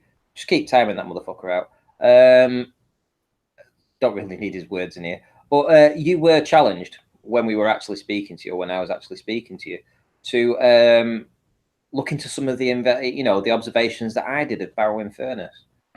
Not just the ones that helping to formulate ideas as to what is actually going on with the atmosphere, but ones that actually show flat to flat from one side to the other side. When we're talking 18 miles of flatness, you conveniently ignore them. You completely don't address them. Wonder why that is. Yeah. I wonder why that is, when you were challenged to specifically look into those observations. Instead, what you did, you went through the videos which show the inferior mirage. That's what you did. And then you misrepresented it. So the next time he comes back and he mentions something, fastest finger first, ban him. Not just time him out, get rid of him. Not interested. Yeah. Don't care. Triggered much, GFB? Yes, I am. I am triggered, because a lot of work goes into what I do. It's not just done off the back of a settee or a chair in some little room somewhere. It's actually out in the field. It's actually taking me half a day, all year, to go and get all this collection of data that is able to move the flat earth argument forward. So yeah, I am a little fucking pissed off when people, or triggered, when people misrepresent the work, because they're still portraying to hold on to the globe religion, and rather than address the evidence put forth, they would literally try mocking and misrepresenting. So yes, I am a little bit triggered about that. The other thing is, of course, Nathan's just put in chat, hey, conspiracy flaps, how can we have a gas pressure without a container? 350th time of asking. Yeah, let's not forget, the guy's been asked to demonstrate how you can have a gas pressure without a container or a membrane of some kind, because you can't have that differential of a vacuum next to a pressure, because it defies the second law of thermodynamics. Hot goes to cold, pressure goes to non-pressure. You can't get past that without a membrane. And he just refuses to address it. Now, he claims he has got an answer, but why would you hold on to it? I mean, you have to question his integrity. If he claims that he's set a trap, right, to see whether or not somebody would fall into it, why would you do that if you were making the assertion that we live on a ball? Why would you do that? Surely you would point out this. If this is as strong as proof as what you say, you wouldn't need to set any kind of trap. The only reason why you said that this is a trap is because you've been caught out. You made a mistake, and you should be owning up to it. And you aren't going to own up to it. You're going to claim that it was a trap that I fell into. No, I didn't fall into it. I was aware that it was ambiguous as to, you never mentioned once that green line. And that makes me suspicious when you did say 3 times that you were referring to the whole height of Mount St. Helens. So, I mean, you're getting to the point where you're becoming, like, dishonest. You're claiming traps. You claim that you've got an explanation for how you can have a gas pressure next to a vacuum, but you won't reveal it for some reason. What's going on, conspiracy cats? I don't get it. Well, this is why, this was the mate. Well, this gave him the opportunity to be one side or the other side. So was he going to be an honest glober? Was he just deliberately misrepresenting me and people like Del from Beyond the Imaginary Plane? Was he just deliberately misrepresenting us to just be a mockumentary kind of channel? Or was he, you know, was a test of his credibility as an honest person? And literally he failed it miserably. You called it out. You actually said it will be a test of him. And sure as eggs are eggs, he fell into the normal globe. Let's go back and pretend that it was a trap. Bullshit. We all know it's bullshit. Everybody in this channel that's listening to this now knows it was bullshit, right? But he is still going to plow forward with it. But now you know the person that you're dealing with, Anthony. I tell you what we'll do. I'll spam it in chat, the link for his video. Forget about the fact that we're giving him credit. What I want everybody to do is go over to his channel and just say something like, isn't it dishonest to set a trap if the evidence is so strong for a ball or something? Basically, go to his channel and say this is dishonesty to try and lay a trap when you're trying to prove that we live on a ball when everybody knows the Earth's not a ball. Why would you have this trap? There's no reason to have the trap. So let's go over to his channel. I'm spamming it in the chat now. Just go to his channel and just tell him that he's being dishonest because he's been caught out. He wasn't laying a trap at all. He's been caught out because he's made a mistake and he needs to admit it. Okay, so liar, bums on fire. There we go. I'm going to do the same as well. Liar, bums on fire. I'm going to give him a dislike as well because essentially he is dishonest. Yeah, we need to give him some bad publicity on this video. It wasn't a trap. But look at let me just say, look at how these followers, disciples of him actually think that he's set it up in this way rather than realizing that he's been deceived. And like you say, he carefully edited out your video today, you know, misrepresenting you in your video to make him look better. You know, rather than, this is like a new level of shyster. Well played, bravo, sir. Love it. Blah blah blah blah blah blah. Well done, sir. Yeah, I mean, yeah. Just a lot of people patting him on the bottom. It's exactly what he wants. Like he said, he's got his monetized channel. He's got his subscriber base. It's going up. And essentially, this is what he's in for. This is what he's in it for. So he's not in it for the truth. So regardless of what you say going forward, there is not a single thing that you can actually say that's going to persuade him from actually being an honest person. This was his acid test today, and he's failed it. Yeah, I agree. Right, so the bottom line is that it wasn't a trap. You were caught out lying. Basically, you not lying, but you were caught out making a mistake that you won't correct. And rather than correct it like a real man, you'll just like I did with Foucault. Yeah, I made a mistake. I got the wrong Foucault.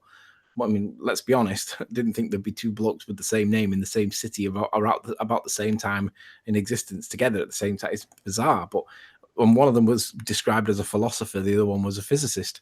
Well, what's the difference between a philosopher and a physicist of the heliocentric model, like Leon Foucault was? I mean, they're both essentially the same. But yeah, I made a mistake and I fixed it straight away. I admitted it and I deserved the bullets because, yeah, I made a mistake. But you should be doing the same thing. It's not acceptable that you pretend that this was a trap because it wasn't. It was clearly, you were clearly referencing the height of Mount St. Helens. So, yeah, make sure you go over to his channel and leave him a sneaky, a negative comment because the guy's not being honest. So, did we get any closure on this Whispergate? Yeah, Sean Hufford has got no evidence to support the fact that there was a hangout with me that I was listening to.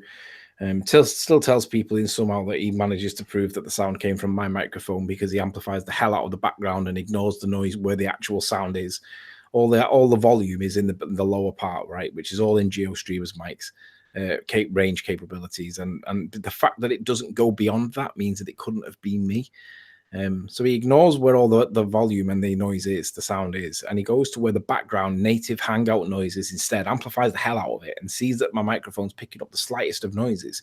But otherwise, the actual interpretation of that is that I'm sat there being a good little boy, being quiet because I'm listening to what's being said, and he can't admit it. So he keeps telling people that he's somehow proved something, and he hasn't. He's another dishonest piece of shit. Sean Ufford is a liar.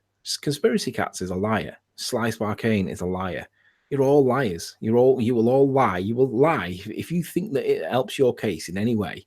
You will lie, and you're all dishonest. You just got to find that plausible deniability point that you've got to lie. You won't make it as overt as what it actually is, but you'll always have the plausible deniability, and you're all the same. You're all a bunch of liars. And you know, when you did your Isle of Man video, when you just asked the question, "What is this land?" You know, you didn't know. You mean you literally put the video out and you asked. You did you did just ask the question, "What is this? How am I saying it? What is it?" You know, and you were told that you were going insane, that it was just a smudge.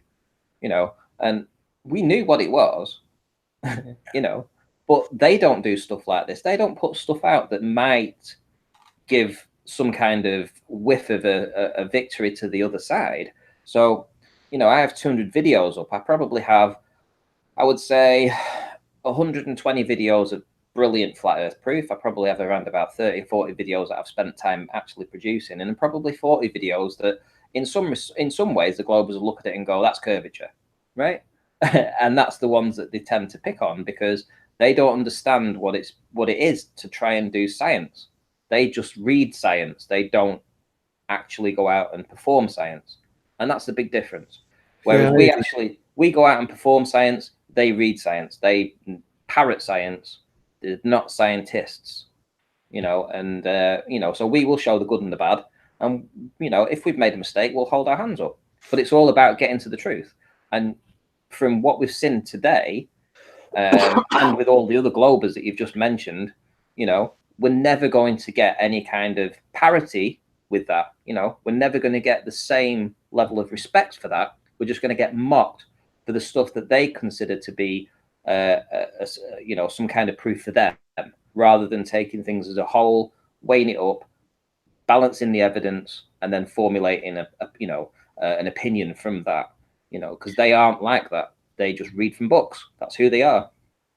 So before I went to watch his video, I claimed that he would not deal with perspective for both the mountains and that he would not show the curvature of the earth applied to both mountains once they've been reduced in size. And what do you know? He didn't do that. Rather than deal with the claim that I had, which was prove where the perspective and the curvature overlap and demonstrate it. And he hasn't done it. What he's done is he's basically said it was a trap. And that's completely avoiding the point. The point is prove perspective, prove curvature, and apply it. And show us what you tell us is the result so we can check it and we can laugh at it. And he hasn't even addressed that point. So he did exactly what I said he would do. He wouldn't address the points and he would do something else completely. And that is exactly what he did. The guy is a liar. He's literally lying. Nathan Oakley, a fake ranty, ban him. I just spoke in the chat. I should have fun with Nathan. I should demod him and let people just ban him for, well, not ban him, but time him out for a time. Because he has the mute button. He has the mute button. It'd be funny to mute him for a bit. I wonder whether Pete Shea deserves to have a voice in here. He did. He was a wrench, and he said you can take my wrench off me. I'm like, okay, you know, if you don't, you know, you're not going to ask me to take the wrench off you if you don't want the wrench. Yeah. You know, I mean, who would ask that? You know, I mean, I don't understand. You know, I mean, he also said when I went into Dell's the following day when we were talking about it on Nathan's, he heard about it and then he said, "Oh yeah, what were you going in there for? You know, what were you trying to make friends for, Ranty?" You know, it's like, wow, this guy is like, he's on a different plane. You know, I like him. I enjoy listening to his streams. I enjoy the fact that he just doesn't give a shit. But he's so conspiratorial. He literally thinks everybody's in everybody's pockets, and it's like one big conspiracy. I don't get it. On the one hand, he says that he doesn't think that he should unite with anybody. And on the other hand, he'll have Eric DeBay on the phone. It's like, all right, you're buddying up with DeBay, but you'll not buddy up with us. Okay. We don't have to time them out. You know, I mean, literally, you have a wrench for a reason. If you see somebody come in that says, here we go, what have we got? Runty has the IQ of a corn dog, right? Don't time them out. Ban them. you know, this isn't a timeout channel. This is a ban channel. You know, I don't need these trolls in here. I don't want them to keep coming back. You know, just ban them. Dead easy. That way they won't come back. Yeah, Nathan deserves to be banned. Marilyn's spirit level, give her a wrench. Shout out to Marilyn. Everyone gives me shit for giving you shout outs, and I don't accept that. It's nonsense. Marilyn's spirit level. You want her her as a family, Marilyn, and I love your work. We've got CGI Rantian. I'm sorry, mate, but you know, you were fun and all originally, but you know, let's be honest, you're not really me. And I've seen some of the stuff you say. Yeah, I've seen some of the stuff he says. He flip flops. Yeah, he's not a friendly. I wonder whether or not CGI Ranty's actually PMARS, because he flip flops like that. Sometimes he's a complete knob, and then other times he's okay. Hook it up, Ranty. I help. Ryan Etherton. Do we know? Have we got any feedback from this guy? I'm a little bit. Who? This guy, Ryan Etherton. I'm not familiar with that name. No, 3 subscribers, no content. I've never, to be honest, I might have seen you around, but I don't recall seeing you around, mate. So I'm sorry, but I can't give you a wrench right now. Maybe if I see you around for a bit longer, then yeah. But Adam Meekins just joined and he says, just watched it. Top work, Tony. The thing is, Adam, he's basically claimed that rather than admit that he was making a mistake by not referencing the green line, he said 3 times in his video that it was the height of Mount St. Helens. We know the height of Mount St. Helens. He's not saying that we know how high this mountain is, or he wasn't being deliberately evasive. He said we know how high these mountains are, and I would love it for someone to challenge it.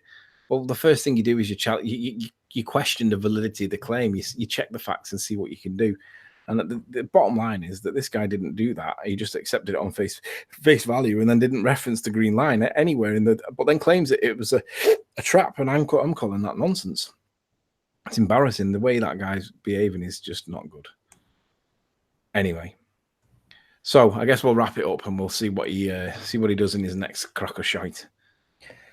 Here we go. Let's see what Pete Shea's got. He says there are people put in place on the ball Earth side and flat Earth side. To not be conspiratorial is to be naive, especially at this stage. Well, yeah, I mean, we are in the arena of the flat Earth, so of course we're going to be, you know, conspiratorial.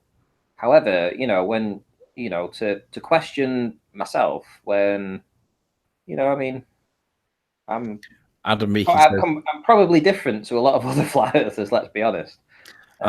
Adam says that he made a mistake last week and he apologized the minute he was aware. Is he going to be a gent also? No, he's not going to be. No. He claims it was a trap rather than admit that he made a mistake, right? He claims that it was a trap, and it wasn't a trap because his illustration that he put on screen doesn't support that it was a trap. Give him a link. Can you give him a link? Can you message him in Skype and pass him the link? Yeah, I can try. Yeah, Adam, if you want to join, pal, you know there's a link in the Skype. Nathan, if you want to join, let us know, and we'll send you the link too. Meekin, you got a link in Skype, sir. Make your voice known. It's open to friendlies. Just click the link. So I've sent Nathan a link as well. Okay. Yeah, it's not true that it was a trap because he didn't have his diagram. It would have been a trap if his diagram didn't support the if his diagram supported the picture but conflicted with what he said in the video, then that would be a trap because it was conflicting. But his diagram matched the claim that he made in his video. So it's like, this isn't a trap, is it? This is just a mistake. But look at the picture. Look at the picture. Look at the picture. Look at the fatness of these lines. Yeah, but even so, I mean, that is a valid point. But it's a valid point because I'll tell you for why. Because there's essentially 150 meters missing off that one, and you know, 100 or 150 meters missing on this one. Yeah. You know, it's the fact that he can't prove where the picture was taken from. It's the fact that it's a bit tight on a bit fat, chunky on the lines. And I mean, at the end of the day, this is supposed to be a ball Earth proof, right? But it's full of mistake, error, deception, intentional traps, or whatever you want to call it. This is nonsense. Prove where you were, prove what height you were at, and then there's a conversation to have. But at this point, you can't prove the height. and we don't trust you anyway. So it's a case of, well, it's not what you tell us, it's not how you can work it out, it's what you can prove, and you can't prove it. So and if you look at Peak Finder, look at how it's got a nice round dome to this part here, and this is very slanted, right? And then you look at the image, and for whatever reason that doesn't match up. You know, it's put this line across here is essentially wiping out.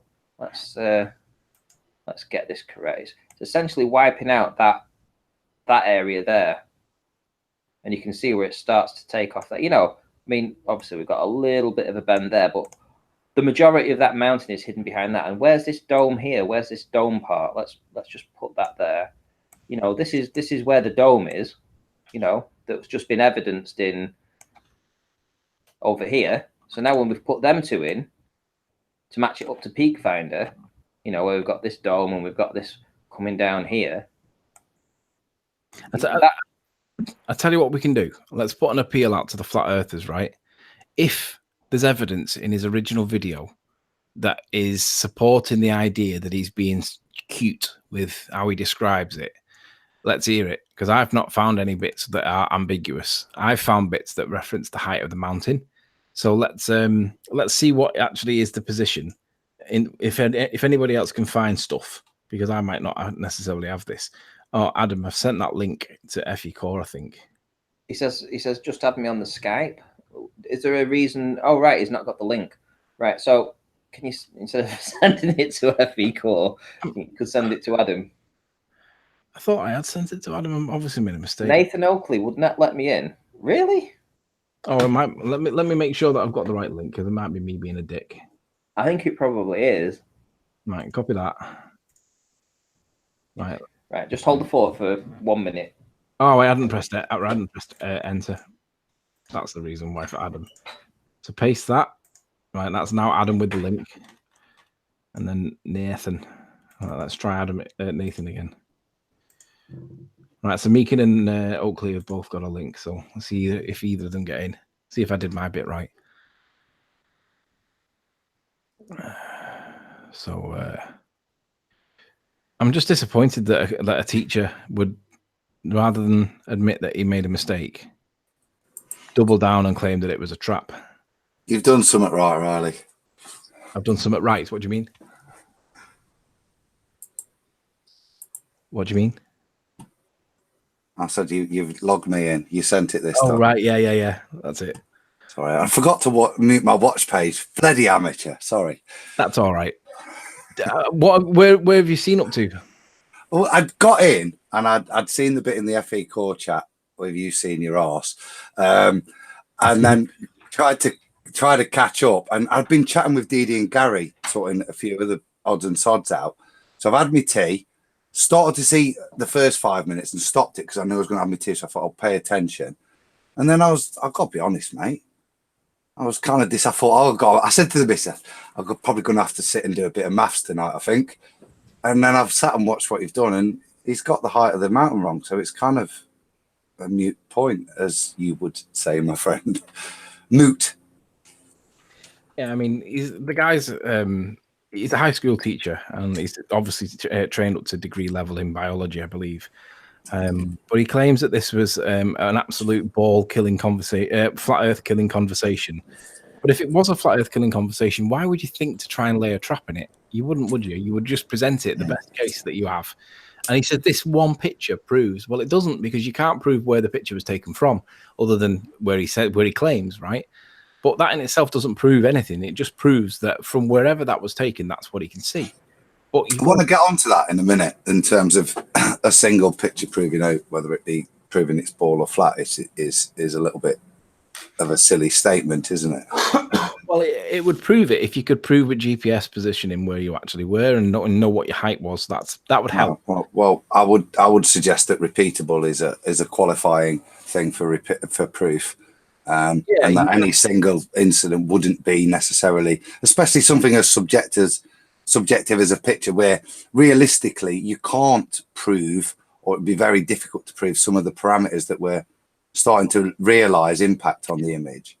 I think it's a kind offer, but I think in terms of proof, certainly for me, mate, no, proof requires repeatability and further validation. It's a great indicator, and if it was demonstrating something profound, it sets you off to go and find some proofs, I think. But I don't think a photo in itself. Look at the critique you guys have had. Look at Ranty's reviews. If proof's one photo, Ranty's got a million proofs. Yeah. The annoying thing is that they don't look through the work that comes of that. They don't look at the evidence that's been brought out of the inferior mirage or the compression. They don't look into that. They're not interested in that. They just see what they see. They're selective in what they report, and they do a narrative. That's all they do. It's all they're interested in. They're not interested in the truth. They're just interested in the money. Hey, Jeran. What's going on, guys? We're just berating this stupid high school teacher that claims that he'd set a trap. I mean, his claim is that Somebody sent him a Twitter trap. Yeah, he claims that he'd set a trap that I'd fallen into, right? But I'd noticed that there was a green line on the original picture, but it wasn't clear what he was actually referring to, because at no point in the video does he make reference to the green line. So he doesn't overtly or expressly state that he's referencing the green line. But what he does expressly state is the height of the Mounts and Helens in the foreground is a known height. So he says that 3 times. So if he expressly states he knows the height of Mounts and Helens, that by omission is telling you that he's not referring to the green line. He's expressly referring to the height of Mounts and Helens. Now, I was aware that he didn't address the green line, but I said in the video, I said, I'm not entirely sure that he's being totally dishonest, but I'll give him the benefit of the doubt. That's like a tip of the cap that the guy might not actually be, being totally genuine. But it would be a dumb move if he was being genuine and really, it certainly looks like he just wasn't smart enough to look up the heights of the mountain. Yeah, that's the way it appears. But rather than I made a mistake with Leon Foucault. I got the wrong Foucault, right? I mean, what's the chances of another Foucault being in Paris at around about the same time and being described as a philosopher, right? But nonetheless, I deserved the bullets and I made a mistake, innocent mistake, and I deserved the bullets. So I made them. And I'm sure you've made mistakes in the past, and we've all done it, right? It's not that big of a deal. If you get it wrong, you get it wrong, and you put up with it for 3 or 4 days, and that's it. It blows over eventually. But he hasn't made a mistake here. He's deliberately said that the height of the Mounts and Helens is this, and basically he's accepted it on face value. He seems to have misread. No, I think Jeran's right. I think as I said in chat, look, we all make mistakes. I made a mathematical mistake last week, and as soon as I realised I'd made it, and unfortunately the implications of it, I stood up and I said, look, bit of a balls up here, guys. Got my head around, wrapped around this. I've got it wrong way around. Explain why. Take it back. And in any form of academia, that's reasonable behaviour. There's nothing wrong with a supposition and then realising you've made a minor mistake. I think the interesting thing will be is whether or not he does just fess up and go, as Jeran said, I got the wrong height of the mountain, or if he does a geostreamer and tries to paint it in bullshit, which just is. Will be interesting, won't it? Well, he's already done that. It's going to be obvious what he does too, because he started out with "This is a flat Earth killer. This is the one picture. This is all we need. We never need anything else." Blah blah blah. So I don't think it was a trap. He's saying that he set a trap for you. Yeah. Oh boy, that's what he's claiming.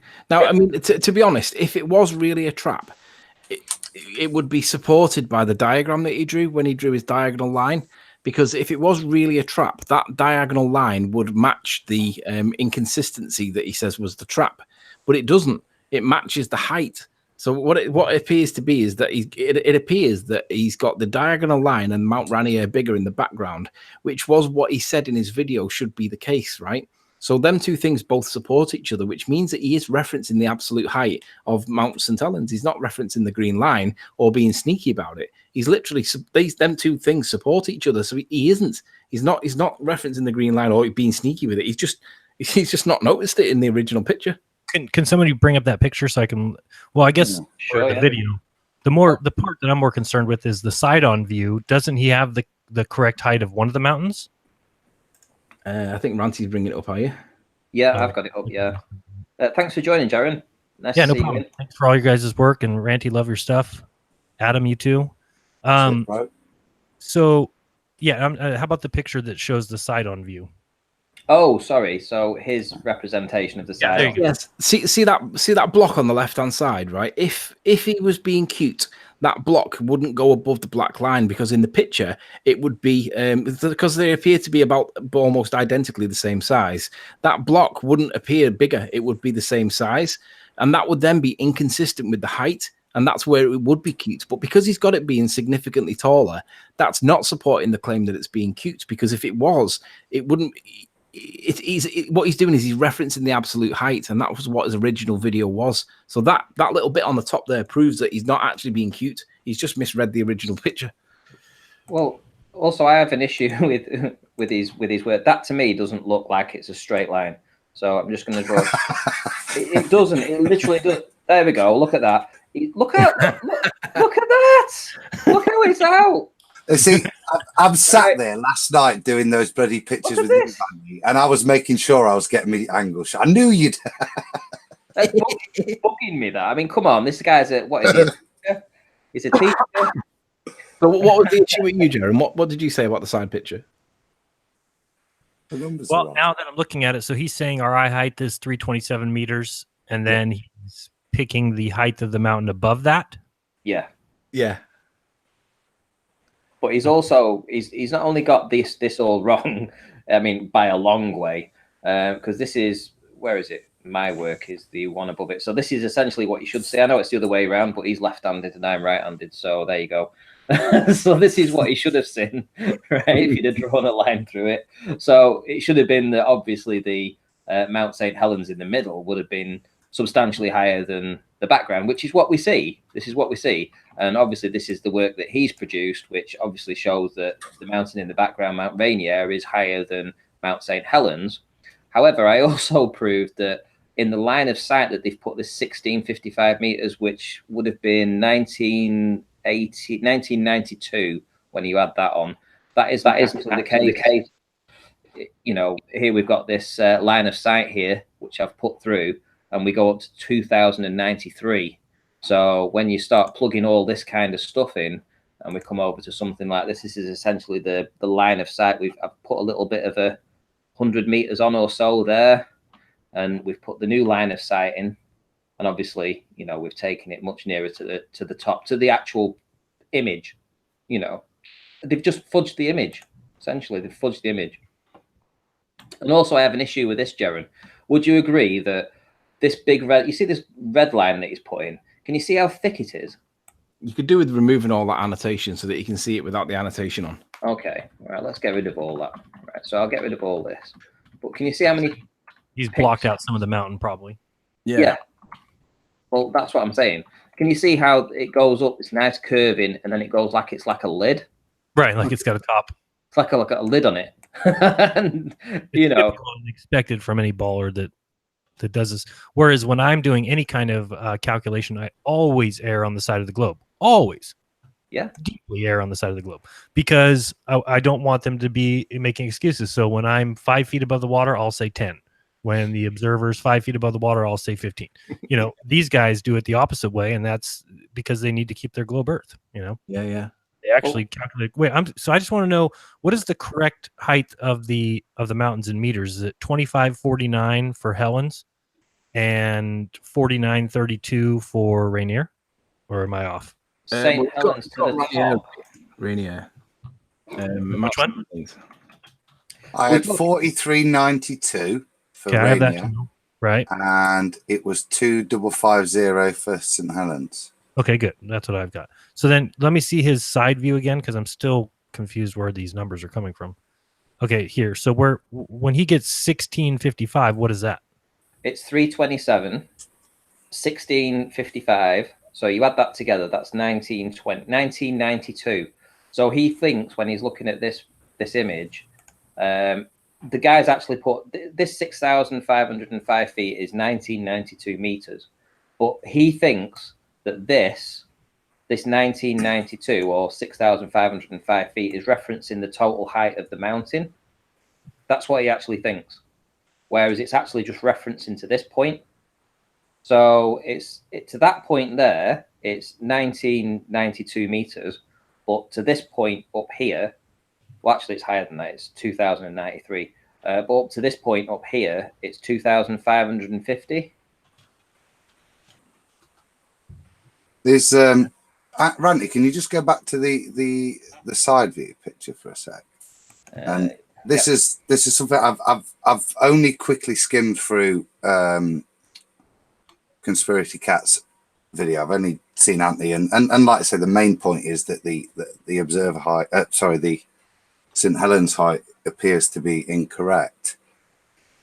But yeah, I don't know as he's shown whether or not, if you see he's at 327, so I'm not sure if he's also split according to his ball model and for us as well, whether we've split the angular size proportionately with regards to the observer height as well, because that does can make a slight difference with proportionality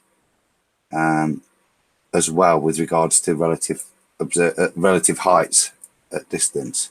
So I'll check all that and probably do it myself.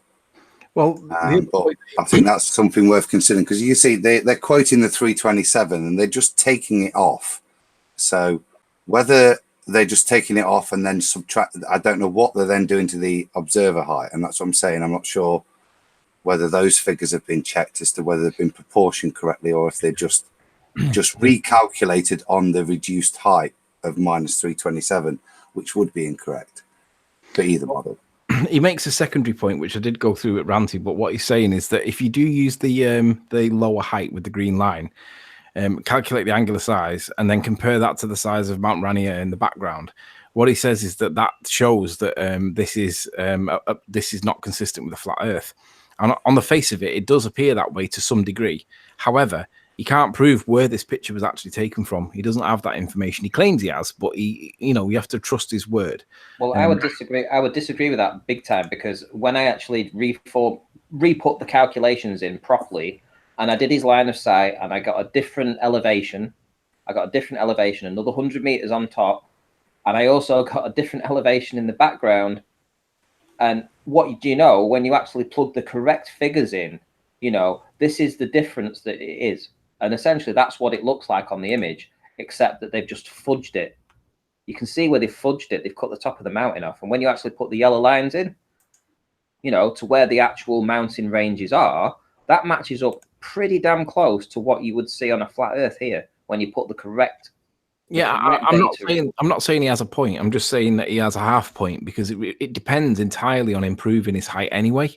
Now, obviously, if we didn't do that with something we did, if we didn't show militarily how close we were to the water, they wouldn't accept it. And it's the same applies here. You can't prove your height that you're at, and therefore, without that evidence, your claim isn't actually, it's not credible without that evidence. So even if it is true, you still need to prove your height, mate. What do you think, Jeran? Have you actually seen his video?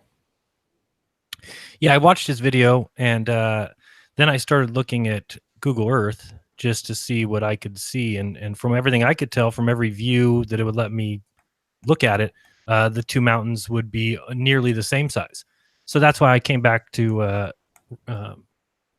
Sleeping Warrior yesterday and just said, well, let's get additional camera shots from that position. I don't think that the photo's real. And that was just looking at it simply from the fact of, on Google Earth, I can't get an image showing that mountain would be lower. Well, the mountain in the background, or the side of it? Well, when I did the angular size calculations, it appeared to me that St. Helens would be bigger than Rainier. You can put in Mount St. Helens at the absolute height, or the reduced height because of perspective, but it's where do you put the other value, because you haven't got a frame of reference to put the second height in. But the point that you can determine is that Mount St. Helens should appear bigger than Rainier, the way it seems on screen. That's if you go with the absolute height of St. Helens. But then he says, well, if you go with the green line, which is what is the claim, then he says, well, that's not consistent with flat Earth. And on the face of it, he's got half a point, right? But again, it depends on proving what height he's actually at, because you have no way of knowing how level his camera is. I know what Dell says in the center of frame is where the camera's pointing, but you don't know whether the camera's been leveled. Sorry, can you just explain the spin to me, because maybe I'm just not getting it. If you green line, when he made his example, or when you played it back to me, he made it clear that he was talking about the whole mountain. That's right. Well, right. Either his first assertion which if he's got a dozen thumbs up or however many thumbs up he's got on it, with everyone going, yeah, great example. Either everybody that's agreed with that example must now concede that they're complete dumbasses because they've basically gone, yeah, great example, when it's factually inaccurate, wrong, and has a trap in it. Right. Or he's just wrong. Yeah, he's just wrong. I'm not saying that. He doesn't say at the green line. He says the mountain. Yeah. And then he puts it into his depiction with that height that's on the clip that he got sent on Instagram or wherever he said he got it from. But the guy who sent it to him has labeled it that way. And it seems to me that he's just misinterpreted the information, not checked the actual height of the mountain, and just gone with it as is, because that's what he's put in the numbers, right? That's what he's shown in the numbers. Right, I'm being double dumbass, Nathan. So what's this trap he's laid? Because I've just looked at it, looked at the picture, looked at the numbers, and analysed it from there. I've not heard the bullshit. So what is this supposed trap? Has he mentioned it, or are we supposed to bullshit is he claims because the original picture has got that little green line that's dead thin, and if you just glance at the wording, you'll miss it. And I get it, but what he claims is that he's deliberately made it ambiguous that he was referencing the whole height of the mountain, but he's actually referencing the green line. But he doesn't say the green line at any point.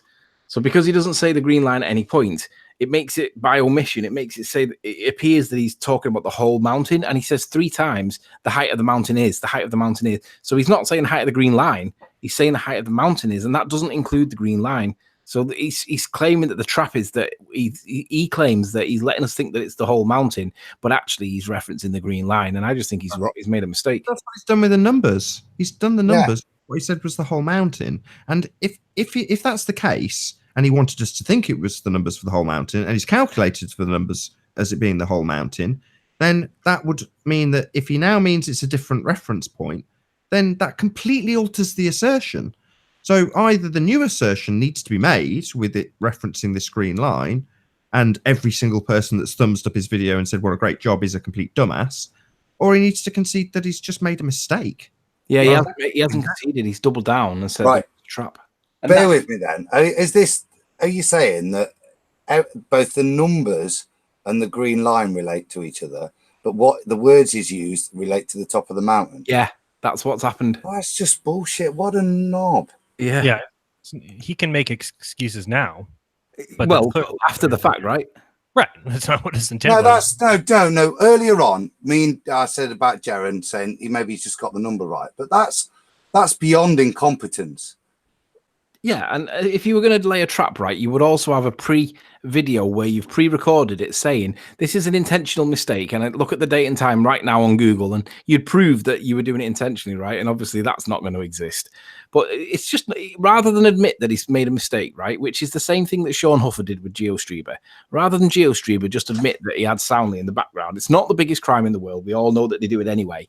He's doubled down and he's lied about what was going on and jeopardized and compromised his own credibility by basically covering for him. And let's remind everybody that GeoStreamer's not even said a word after all this. This is all down to Sean, but this is the same as what he's doing.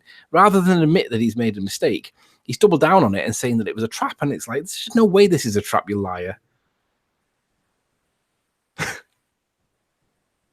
He had his. I'll just accept it as that and say, okay, well, for everybody who thought that was a good video, making a good point about the globe, wrong. You're just stupid and didn't realise that it laid a trap for your dumbass. I mean, what would happen, Jeran, if you did that, right, to Wolfie or something like that? How do you think that them lot would react? Well, I think we know. Jeran, do you reckon he could be a double agent? No, I think he's wrong. It's to be expected. I mean, at this point, there's not going to be any of the gotcha photos that disprove flat Earth. Not going to happen. No. So, I mean, because it's flat, and I think all of our observations show that.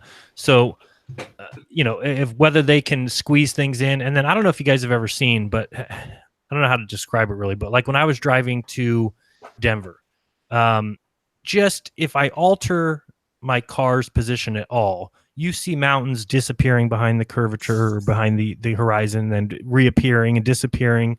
So yeah, I could get a picture at a certain angle, even if I'm at a certain height. But roads tend to, let's say that there's a grade going uphill. Well, if you get on that grade and you take a photo, you are going to get weird results. It's just because your angle is completely off. So we don't know where that photo was taken. I mean, I don't know. That could have been on a hill on an upgrade. It's a even if it's a 7% upgrade or something, but it's going to totally alter that photo. If you take a photo from a small upgrade going uphill versus if you're actually level versus if you're actually facing downhill, you'll see drastic differences.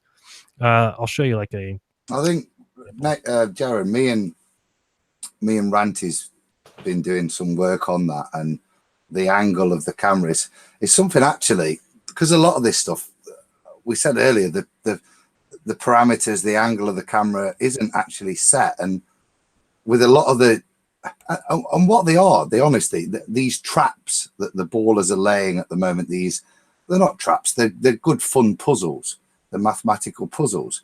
Right. And me and Ranty sat there last night working out a way that we figured out how far down the camera was angled based on the alignment of the road and rail bridges, not the tops, but the actual bridges themselves were in alignment. And from there, we could kind of roughly calculated the angle that the camera was off perpendicular. And that's exactly it, mate. What we're seeing now is a load of bullshit, nicely angled photography that makes you have to go away, spend the evening like we're all doing now, right, do a bit of maths and go, oh, nonsense, stop it. You've not even got the numbers right. Yeah, but you describe it as a puzzle, Adam. Actually, I enjoy really it. Going on. The ballers will look for where we've made a mistake, where we've not given some information that they need, or we didn't show how we tied our shoelaces that day. But what we've got to now do is not look for the mistake in their arithmetic. That comes second. We've got to look for the mistake in the evidence, because there's something wrong with the evidence on every single video. It's just working out what they've done to make it look like it's right. Because right. So don't we get to the point where we stop doing that? Don't we get to the point where we realize that's what's happening and it's not even worth worrying about? It depends what we're dealing with. I would have likened this to the Isle of Man and the learning that I'm getting out of this. And me and Nathan were talking about a completely different image. It was a building, and we was talking about the difference with regards to the Rayleigh's criterion and stuff that Soundly's used as a mitigation against stuff, where with regards to how much of that angle of angular height you give things, how much of it is affected by how much you have to compact it into a certain amount in the. So if you're at ground level, okay, that and you angle it up, you've got a lot of the building compacted lower down. So all of these things alter, as you were saying, Jeran. If you're on a bloody hill and you tilt the hill up, it makes the whole picture look differently. It changes the relative heights of peaks in the distance as well. Here, let me try and we're honing our skills on this. So I've got no problem with us having to deal with it to a level, like you say, some of them are laughable and they're easy back, but actually it's like Isle of Man. We're going another step now, and we're really starting to understand even further the importance of quantifying all the variables. Right. Can you see my screen or no? I was going to say, did you say you'd got an example of this? Because this is something I really struggle with. I'm not disagreeing, but in my mind, I can't understand how pointing the camera up, down, or whatever. I understand how it works in the maths for the globe. Don't get me wrong. I understand the whole principle of pointing it down to meet the tangent of the horizon. I get all that. But in terms of what actually happens when you point your camera up, does it actually change the view? Okay, so watch this. If you can see this drive here, and I'll have to play it real quick, but just watch these two relative mountains here. So this one that's close is obviously lower than this one far away. But just by playing it a little bit as we drive, you can just by tipping the camera now, all of a sudden, just because the road elevation has changed, now all of a sudden this mountain would be seen as higher than this one. So we've barely driven 100 yards. And already, just because of the angle of the car, that mountain that was clearly above this one is now below it. So if I stopped and took this image and said, well, it's impossible for this mountain here to be taller than this one, and therefore the Earth is a globe, well, we have to look at the whole thing. Obviously, that mountain is moving all over the place, and you can see it in any kind of a time-lapse drive where you'll see mountains. Let's see, I don't know if there's any other views. I just caught that one real quick. But you'll see mountains rise and go down based on your relative position. So it all has to do with the angle of the camera, I'm sure. I don't know what else would cause that. But this may not be. seems obvious. Yeah. Yeah. So I'll find a better one. I've seen better ones. Usually when you look at like time lapses to Colorado, because of the mountains that are in front of you, and as they get closer, you can just see mountains that are huge in your eye in 1 second, then the next second they're behind the road. So it just constantly changes. And I think it just has to come down to whether you're on a uphill or a downhill in, relatively speaking. So, I mean, to me, when I saw that picture, the first thing I did was go to Google Earth and just try and see what a difference that can make. And I'm just picturing a drive there. If you were driving in the direction that shot is looking, right? So you're driving at those two mountains, based on what kind of road you're on, whether you're facing downhill or uphill, I think that you would drastically change the relative positions of those mountains. They would sometimes rise up higher than the one in the back, sometimes lower. I don't think it would just be a set thing to where they can take an image and say, oh, this image just proves flat Earth. It's like, no, it doesn't. It's one image. Now let me see somebody go back there. And that's the thing that I'm impressed with flat earthers that we do that globe earthers don't do, which is to make sure everything is right before we're doing these calculations, to make sure that we're at least trying to get the level camera position, or that the middle of the shot is the middle of the view. I don't know. I feel like they're just, I mean, to have this image here disproves flat Earth. It can never be talked about again. That's the first warning to me that something's amiss. I think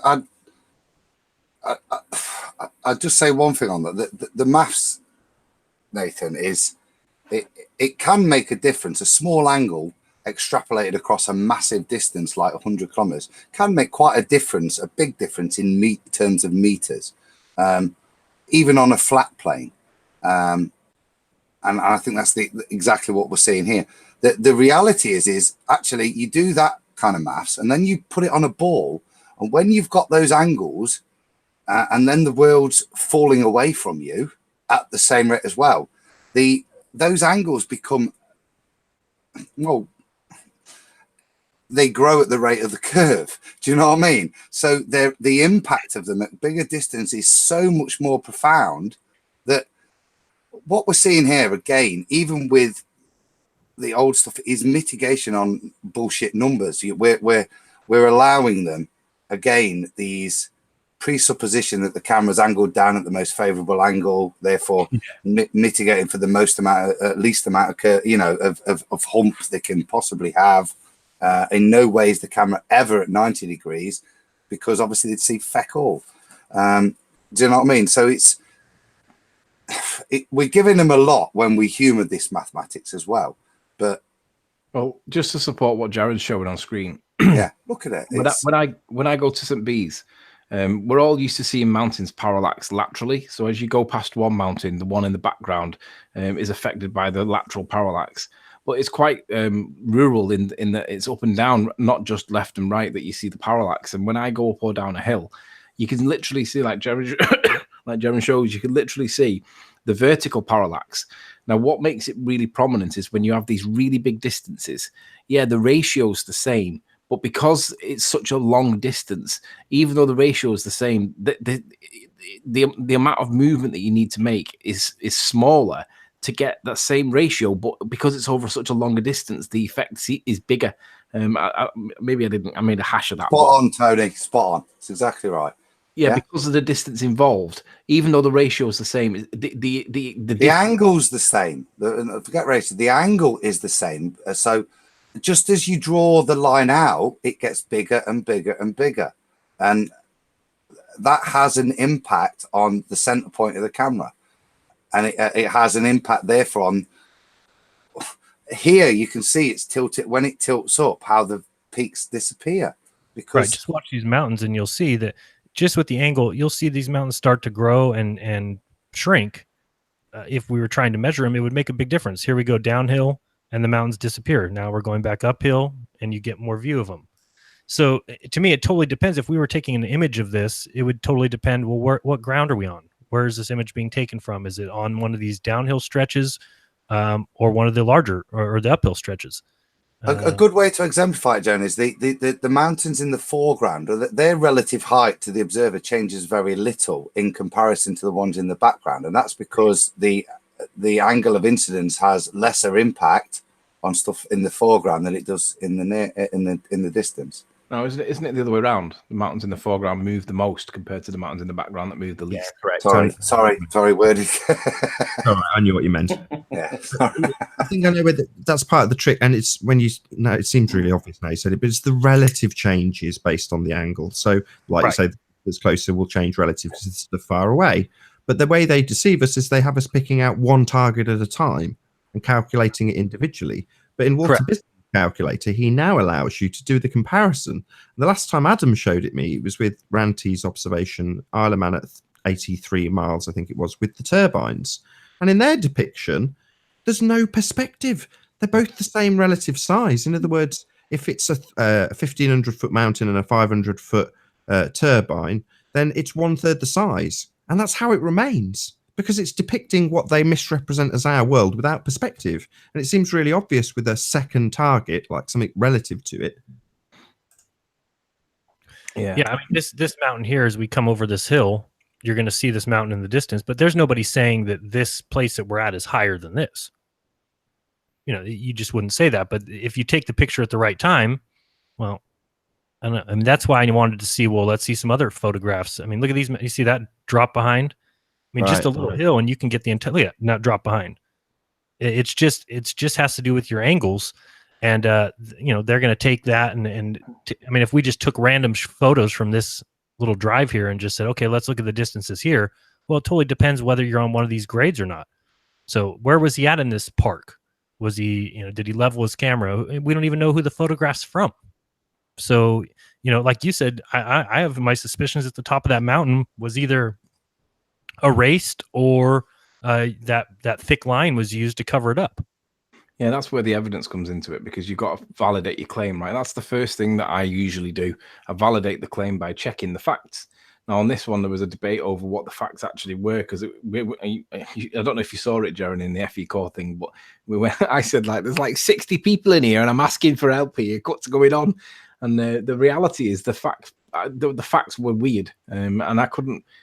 The bottom line is, when you try and validate this claim, you can't prove where the picture was actually taken from, and that's what he needs to provide if he's going to make the claim, and he hasn't got that information, which is why it's ambiguous. You're going to make a claim that this ends flat Earth. Well, then there better be multiple pictures from that location and photos of the, you know, just like Ranty does. Ranty always shows me where his tripod is, or where his camera is, or where he's taking the picture from, to where I can actually go and verify those things. You can't just say, I'm at this park.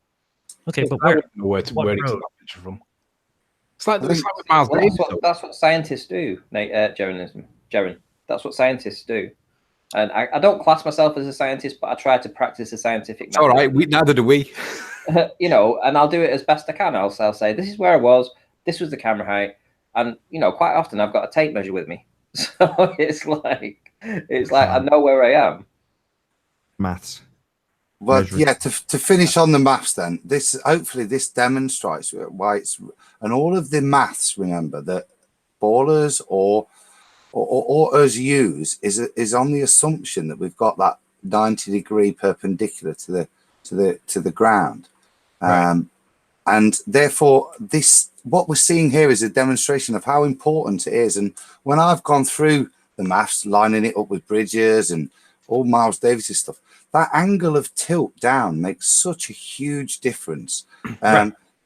Particularly with regards to one thing in the foreground and one thing in the background. Absolutely. Yeah. Look at this picture here. These people are driving downhill clearly, and watch how quickly this mountain just disappears. It's going to go whoop, right behind that wall. And it's just because you're driving downhill with a close mountain in front. But if we were to take a long distance shot, you absolutely need to know every detail about what you're taking the picture from. Are you on a downhill? Are you on an uphill? I think it completely changes it. Jeran, have you seen that picture, that video of the PhD guy? It's somewhere on the south coast of England. What he does is he gets his camera and he gets a drain pipe and he levels both ends of it. Yeah, I saw the whole thing. Yeah, it's good. Yeah, and what he's showing there is the level transit, right? Now, I mean, I've never done a level transit before. I've always just pointed it at the horizon like everybody else is. But notice the ballers, that no one's giving him any grief on that whatsoever. Yeah, he made a minor mistake on one of his things, but he's fixed it and realized that it actually supports him when you fix the mistake he made. supports something else that he's now going to do another video on or whatever. But my point is that he did a really level transit on the beach, like at 0 feetage above water, and he Perfect. can see traffic on the promenade. Every temperature, showing the level constantly on the black tube or the sight tube. Yeah, but what I mean is he was leveling his transit by doing that, wasn't he? Yeah, absolutely. So Well, I think it's perfectly level. There's no complaint there that nobody can say, oh, well, you were pointing your camera down, or you were pointing your camera up, or you were on a hill. No, we seen he had 3 levels on that tube. I don't remember how long it was, like 25-foot tube or something. The other one that I think is huge, have you guys seen the one that they did in Monterey Bay? The mirror over 13.5 miles? Yes. Yeah. That one's pretty much one of the best proofs I've seen, because I did understand the baller complaint when they said, when we were doing lasers over water, well, that point that you're calling the laser point could be, again, I don't believe this, but I understand their argument, that it could be the point where the laser is coming up over the curve. You're looking from far away, you see that little laser spot and say, oh, that's where the laser is, so we're seeing the laser. And they're saying, no, that's the point where the laser is coming over the curve. You're not actually seeing the laser. Well, then I said, well, let's do it with mirrors and reflections, because if you can reflect the sun, you're not seeing the sun reflection as it comes over the mirror. That's not how reflections work. So to me, that's one of the best evidences I've seen. That was the point that Nathan got a lot of grief for from Cat Earth. When we went to Isle of Man, when we went to St. Bees and we saw that lighthouse that's supposed to be like behind a wall of water, I can't remember how big it was, but you should never see it. I can see that lighthouse from the car park, right? Now, basically, if I can see it from the car park and I can see it from the hill that's 100 feet higher, then that's a problem, because Miles Delia Davis claimed that if he could ever see the lighthouse from the car park, then he would basically become a flat earther, or words similar, or whatever it was he said. But the point was, when we could see it, we actually went to the car park to see could we actually see it, and we got it, we evidenced it. And Nathan said, don't go public with it, because what they will argue is that you're not seeing the light in the bulb, you're seeing the projected beam like Batman style in the Gotham City. Right, exactly. At the focal range of the light, and the lighthouse at a focal range of 20 miles, I think it was, or 10 miles or whatever. And they'll say, well, that's not, you're not actually seeing that. You're seeing the Batman symbol, and it's the focal distance that you're seeing. And it became ambiguous, but obviously Nathan got called a liar because he was withholding information. A bit like Conspiracy Catz here, but Nathan didn't have the guilty mind. But again, it's to do with how you interpret what you think you're looking at, and it can go both ways. You could say, well, it could be that, but equally it could be the other, and you can't prove one or the other. So you're better off just not revealing it.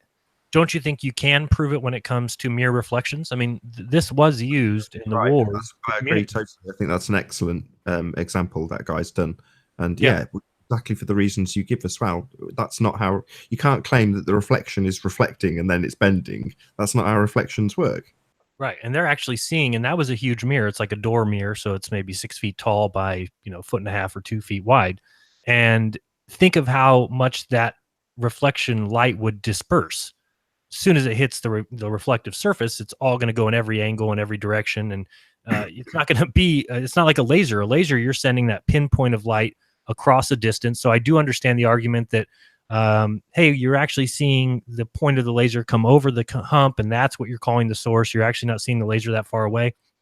I can see the argument. So that's why, I made the suggestion. I'm not saying they did it on my suggestion, but I said, let's do it with mirrors, because with mirrors, we know that they've seen mirror flashes from 150 miles away back in the military, and they were going mountaintop to mountaintop. Sure.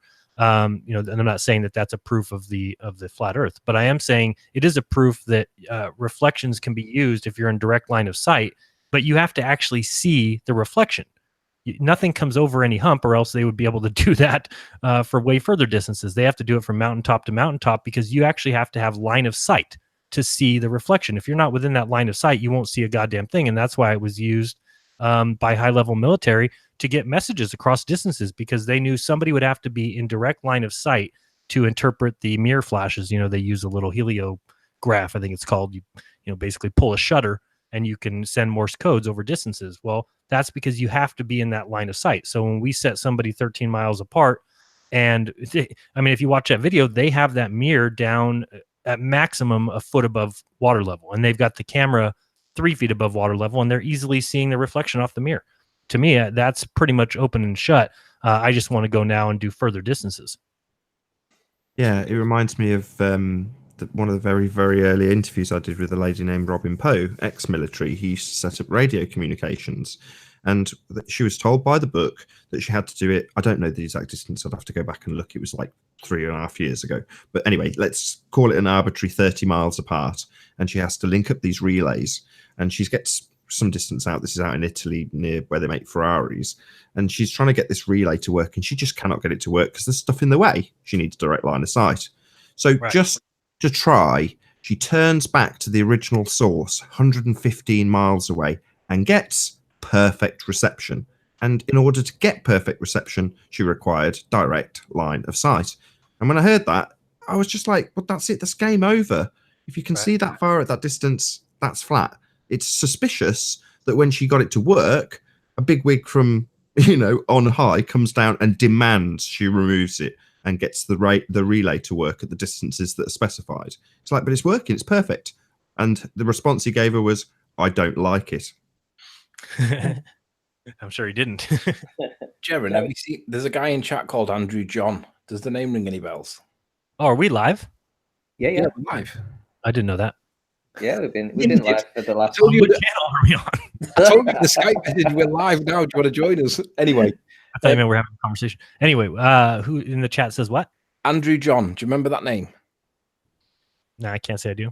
He's the guy he was one of the early guys that basically before Soundly got shot to stardom being this ball earth massive guru guy that they all claim he is. Andrew John was one of the original guys that went and shown that it's not Pontchartrain's not showing these pylons the way that he shows them. And it was flat straight as a die. But then he disappeared off the face of the flat earth for a long time, disappeared. And I didn't know where he'd gone, but he's now back on the scene. And he only lives a mile from Pontchartrain. So basically, he's done his most recent videos are basically on Pontchartrain. So just have another look at his channel. He's in chat now. He's not got a wrench, but just if you click on his thing and then click on his most recent videos, you'll see that there's Pontchartrain stuff there. Basically, just pay attention to him because if we bully him enough, he might go back to Pontchartrain and do more work for us. Okay, sounds good. Yeah. Jeran, do you believe in the nonsense of looming? No. Oh, neither do I. You mean bringing stuff from behind edges over edges? And no. Yeah, well, if you see something in the distance and they tell you that it's being loomed up from beyond the curve. So could you imagine how any war was ever won at any time? Or, when the snipers are out with the sniper and they're taking Coriolis into effect, they're taking the wind into effect. They've now got to take refraction and looming into effect. Oh, how much humidity is in the air today? What do you think the refractive index is today? Would they actually hit anything? No. Same thing with Coriolis and launching, cannonballs. Yeah. That reminds me of Taboo Conspiracy's video. Did you ever see that one where he was in the submarine and he had the periscope up and he's like, yeah, but you can hit that one. That's only 3.6 miles away. No, you definitely can't hit that one. That's 15 miles away and it's behind the curve of the earth. Right. It was great. We should plug that video more often because it just makes a joke of this nonsense about bendy light. I'm going to go live here in a few minutes. I want to highlight that guy. I don't know if you've seen the video. Somebody did a video on the Flat Earth conference.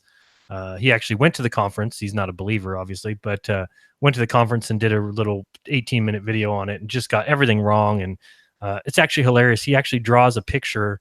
He says, all these guys talking about flights, they don't understand how flights work. And he says, I flew from Toronto to Japan. And then he draws a line on a Mercator map from himself in Toronto going across the Pacific Ocean to Japan.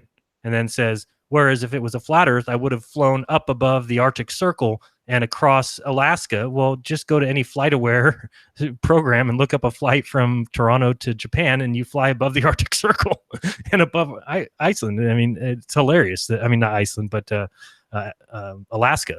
So it's just classic. He draws this picture and tries to demean flat earthers by saying we don't understand flights when it's clearly him that doesn't understand flights and didn't even realize, I guess he didn't look out the window the entire flight, that he wasn't flying over the Pacific Ocean the entire time. So it's just things like that where even people who go to these events, they just don't get it. And I don't know if they ever will or if that's their intent to not get it.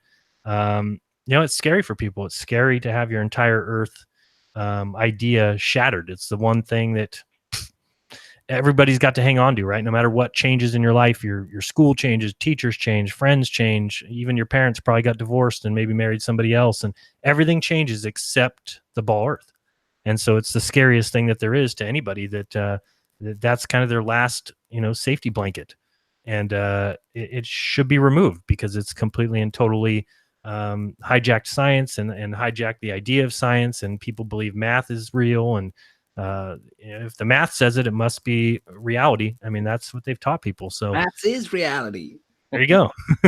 Did you say you're going live soon, Jeran? Yeah, I was planning. Do you want to plug your show? Because with being a new channel and all, Yep. some people might not know. Check it out, Jeranism. Lately I've been going live a little bit more than making videos. Just seems easier and quicker, and I don't have to render and upload and all that. That's what Flat Earth is all about, isn't it? Supporting the little guy. Well done, man. Thank you. I need all the help I can get. To be honest, we need a little bit more unity. Did you see what happened with Ramsey Whitdell the other night? No, I heard he was drunk and went in there. I'll have to check that out. Oh, it was bad. I don't really remember. I just know that I'm doing this video for the new year, and I thought, oh, it wouldn't be nice if Dell was included because he's a bit on the outside here for a while. So I went in to just try and talk him round, and he didn't want to know. No. Well, I'm going to give Dell a shout out and give him some credit where credit's due, because he came on and pointed out something that in hindsight seems really obvious, but as I don't know if you can see Jeran's screen or if you can click on it just so the audience can see it. Where this camera is pointing is the center of frame. Now, that seems like a really simple thing to say, but we don't really give it much consideration. So the horizon might be well below the center of this picture or well above the center of the picture, and it will be asserted by the curve calculator that you are angling your camera down, even though you can probably figure out just by looking at what's in the frame of the picture where the camera is actually pointing by figuring out what's at center of frame and therefore what direction the camera is actually pointing. So yes, it doesn't tell you whether or not you're pointing uphill or downhill in this instance, but that's precisely what the point Dell was making in terms of where you can find out. If you're looking out at something like the Isle of Man, for example, across a great big massive body of water, you can see where the camera is pointing based on where your horizon is and where the center of frame is. Anyway, that was a good point that Dell made. I know it got slightly poo-pooed by Anthony because he was apparently informed of it by someone else, but it doesn't matter. He was the one who wanted the light. Yeah, apparently I gave him a backing slap or something. But anyway, shout out to Soundly, who's currently live having an interview with Simon Dan, and all 61 of his watchers, whereas Ranty Flat Earth's live currently with 132. I had more than that. I had 154 at one point. I know, but they've all left for Soundly. I know, but my point is Soundly's only got 61, and he's been online for, let's see how long he's been on. I heard Simon Dan. Yes, he's got might be pulling a few more. Yeah, he's on the rise. He only started 4 minutes ago. Maybe I was a little bit premature. I just noticed it when I was checking the what's live. maybe I should have quit whilst I'm ahead. What do you think? Yeah. What we'll do is we'll claim that we sent all of the subs over. All your subs went over to Soundly's afterwards. You're about to get smashed by Jeran anyway, mate. So yeah, that's it. What are you going live now, Jeran? Yeah, probably about a half hour. Have you seen the attacks that I get when I go live? It's it's crazy. Welcome to the show, mate. You should wrench me up if you get the chance. Yeah, well, I don't pay much attention to the chat, or else I get distracted and start going on tangents. Yeah, tell me to talk about. But yeah, no, they send in teams, and usually before I get started, the thumbs up, thumbs down is about 10 thumbs up to 50 thumbs down. So it's always nice that I battle back though and end up. And those 50 thumbs down matches how many people are waiting. Okay, guys, listen. Everybody in chat, all my guys in chat right now, everybody that's mod and everything, heading over to Jeran's when he's going live in the next half an hour. As soon as you go in, thumbs up, thumbs up, thumbs up. Right, we want to counter this. This is what we need to do. It doesn't bother me, actually, to be honest. Well, yes, thumbs up, that's great and all that, but that's not the drum I'm banging at the moment. Loads of people are highlighting the fact that we don't get like as much publicity out of YouTube as perhaps we might like. Now, I'm not going to go into conspiratorial nonsense about why that might be, but it seems to be the case. I've known that for a very, very long time. But I constantly bang on about sharing the show. So to be quite ruthlessly honest, I couldn't give a crap if you like or dislike my video, but I will go on and on and on about you sharing it, because that's what actually makes your channel grow. And I give a lot of shout outs to you, Jeran, in that regard, because I remember way back when, this is probably 3 years ago, you saying, look, I don't care if you go to your Instagram and Twitter or Facebook and say, look at these idiots, Aren't they crazy? They're talking about the flat Earth. Because ultimately speaking, if you're a little bit embarrassed about it and you just want to, you know, put it out with a negative spin so you don't seem like a crazy flat earther, well, while I don't think that stigma is necessarily so bad now as it was then, Right. I definitely applaud the fact that you were encouraging people to share, because that's what it's all about. Yeah, I've noticed that. And I think that, you know, the videos that people share, the videos that people like are the ones that get more views. So yeah, I do think that some of it's being hidden. But I also think it's just about putting up good videos with good content. And when you do that and people like it and people share it, I see the numbers go up. And even shows where I think, that wasn't a very good show, doesn't do very well. And then shows where I'm kind of done and I say, that was good. I covered a lot of points. I hit a lot of things. It was good. Those shows take off. So I tend to think that the sharing is what kind of propels it. And yeah, you know, I don't care about thumbs up and thumbs down either. I don't think that really matters. In fact, I think a thumbs down to YouTube is like, well, hey, these people are actually interacting and they might actually like that. So I like what did Nathan say now, that if you smash the dislike button, smash it again. That was from Anthony, to give him credit, because I can't remember the YouTuber who said that also says that. But when you think about it, if you hit the like button and then hit it again, it basically unlikes the like that you gave it. Right. So dislike button, then smash it again, as in dislike it, then like it right after. Do it 4 times. You know? I think they register though. I think if you like it, that registers, and then if you dislike it, I think that registers as well. So it looks like I think it might act as double. I don't know. What I do know is that I think you're absolutely right, Jeran. It's the love to hate things. So if you just go on a video and it's boring, there's a good chance you'll click on anything that's in the suggestions, go back to your homepage, look at your subscriptions, and then click away from it pretty quickly. Right. However, if you watch it for 5 minutes and then click the dislike, that tells YouTube that you love to hate it. Right. Especially if you come back and repeatedly dislike it. They go, this person's really loving to hate this video. But it doesn't matter to them. As long as you watch it, you're interacting with their website. Jeran, I've got to tell you, you know that P900 that you gave to Jose? Mm-hmm. He's been bouncing around. He's been like a kid on Smarties for the last week or two. You know, he's been bouncing around, so happy. Well, that's awesome. That's what I was hoping. So I'm gonna have my P1000 modded. So when it comes back, I'll have a infrared P1000. I'm looking forward to that. Wow. That's pretty awesome. How much did it cost to get it modded? $175 and free shipping. So not bad. And then I think I have to add a little bit to it, because I also want to get an IR cut filter, which allows the camera to be used again as a regular camera.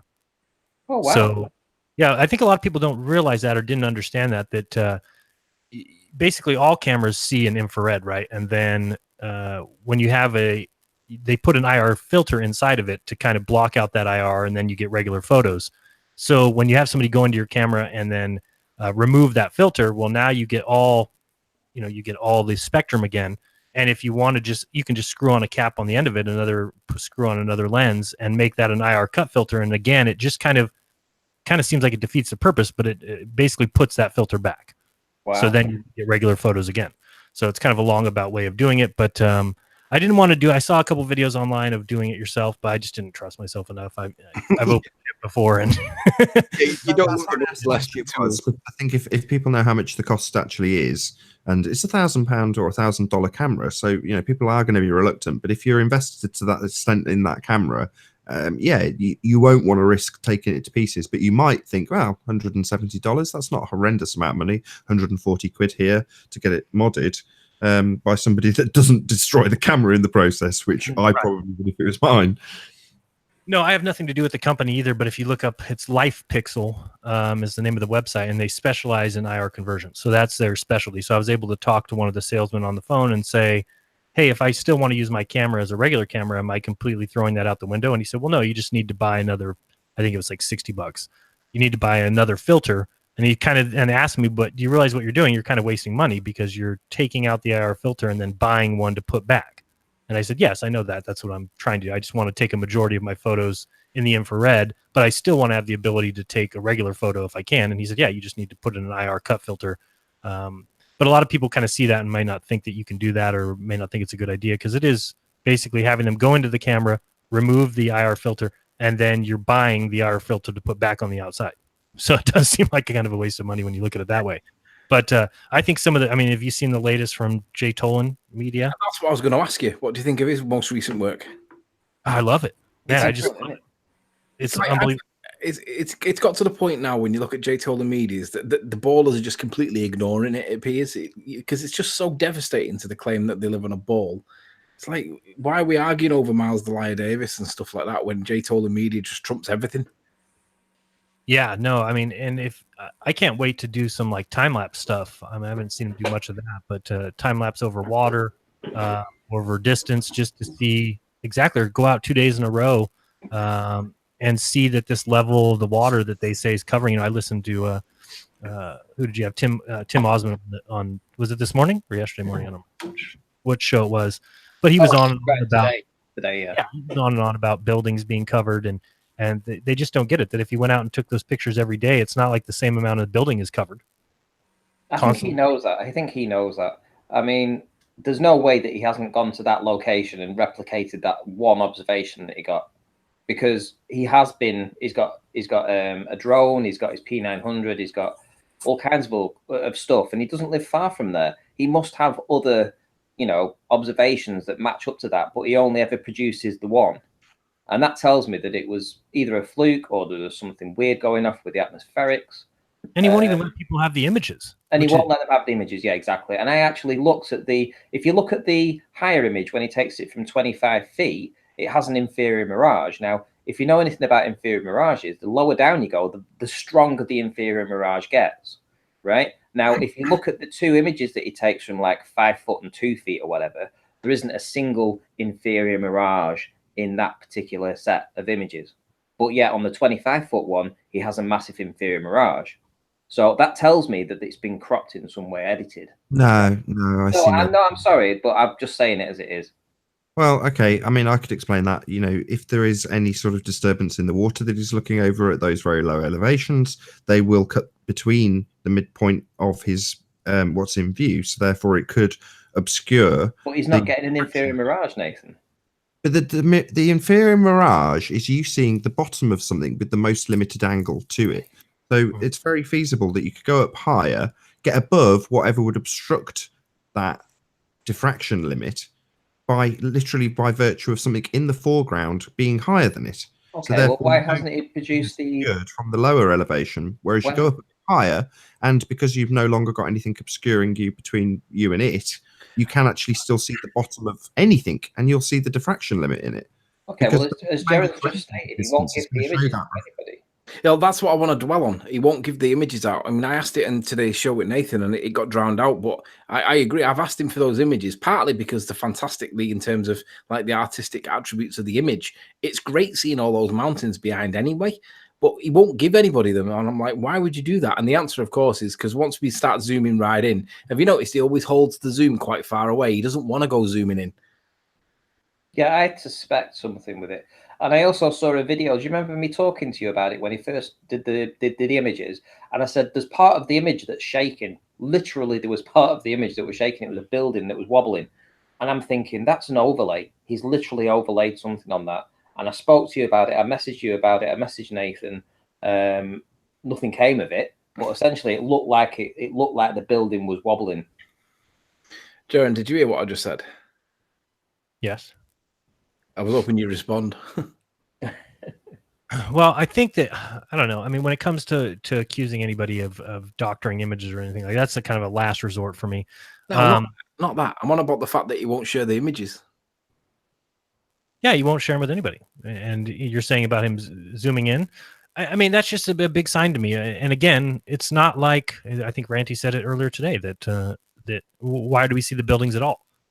And you know, that's really what it comes down to. Same thing with this video that I'm going to do today here in a little bit. You know, this guy says, oh, well, flat earthers claim that they can see too far, but what they're actually seeing is, you know, an inferior mirage, and they're showing, you know, a Fata Morgana. And that's not what we're seeing when we say we see too far. So it's just constant misapplication of what we're saying, and it should be expected at this point, I guess. But as far as not sharing your images, that I just don't get. I mean, if I'm out taking images of anything, then I will share them to anyone.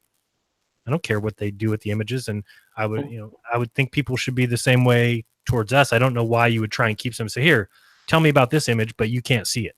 Yeah, You can't zoom in. I'm the same. I've got all my old loaded up onto the Google Drive. If people want the images, they can have them. It's not a problem for me. If they want the full video, they can have them. There's so many people that have, took my work and just re-uploaded it on their channel. It's not a problem. Not a problem for me. This is all about the truth. And if you're not going to share the image or the raw data with us, then it speaks volumes for me. It's because he doesn't want us to zoom into it. But if you look at them footages that he's got, he always shows them at a distant zoom, because if you start getting closer to them, you can see that the proportionality of the image is bizarre, because the buildings look very squashed, but they also look very wide. So you can tell that they've been squashed. I mean, have you seen these, Jeran, have you seen when, what was his name now? Red Pill, I think it was. Red Pill Philosophy came on, and he showed different levels of the apartment complex or whatever, where you can see the levels. And Rancy's been showing it with the boat with the word Stenner underneath it, and there's I think it's an orange or a brown line underneath it, and you can see that underneath it's all completely squashed, and that's basically what Tim's showing, and he knows it, and that's why he won't zoom into nothing.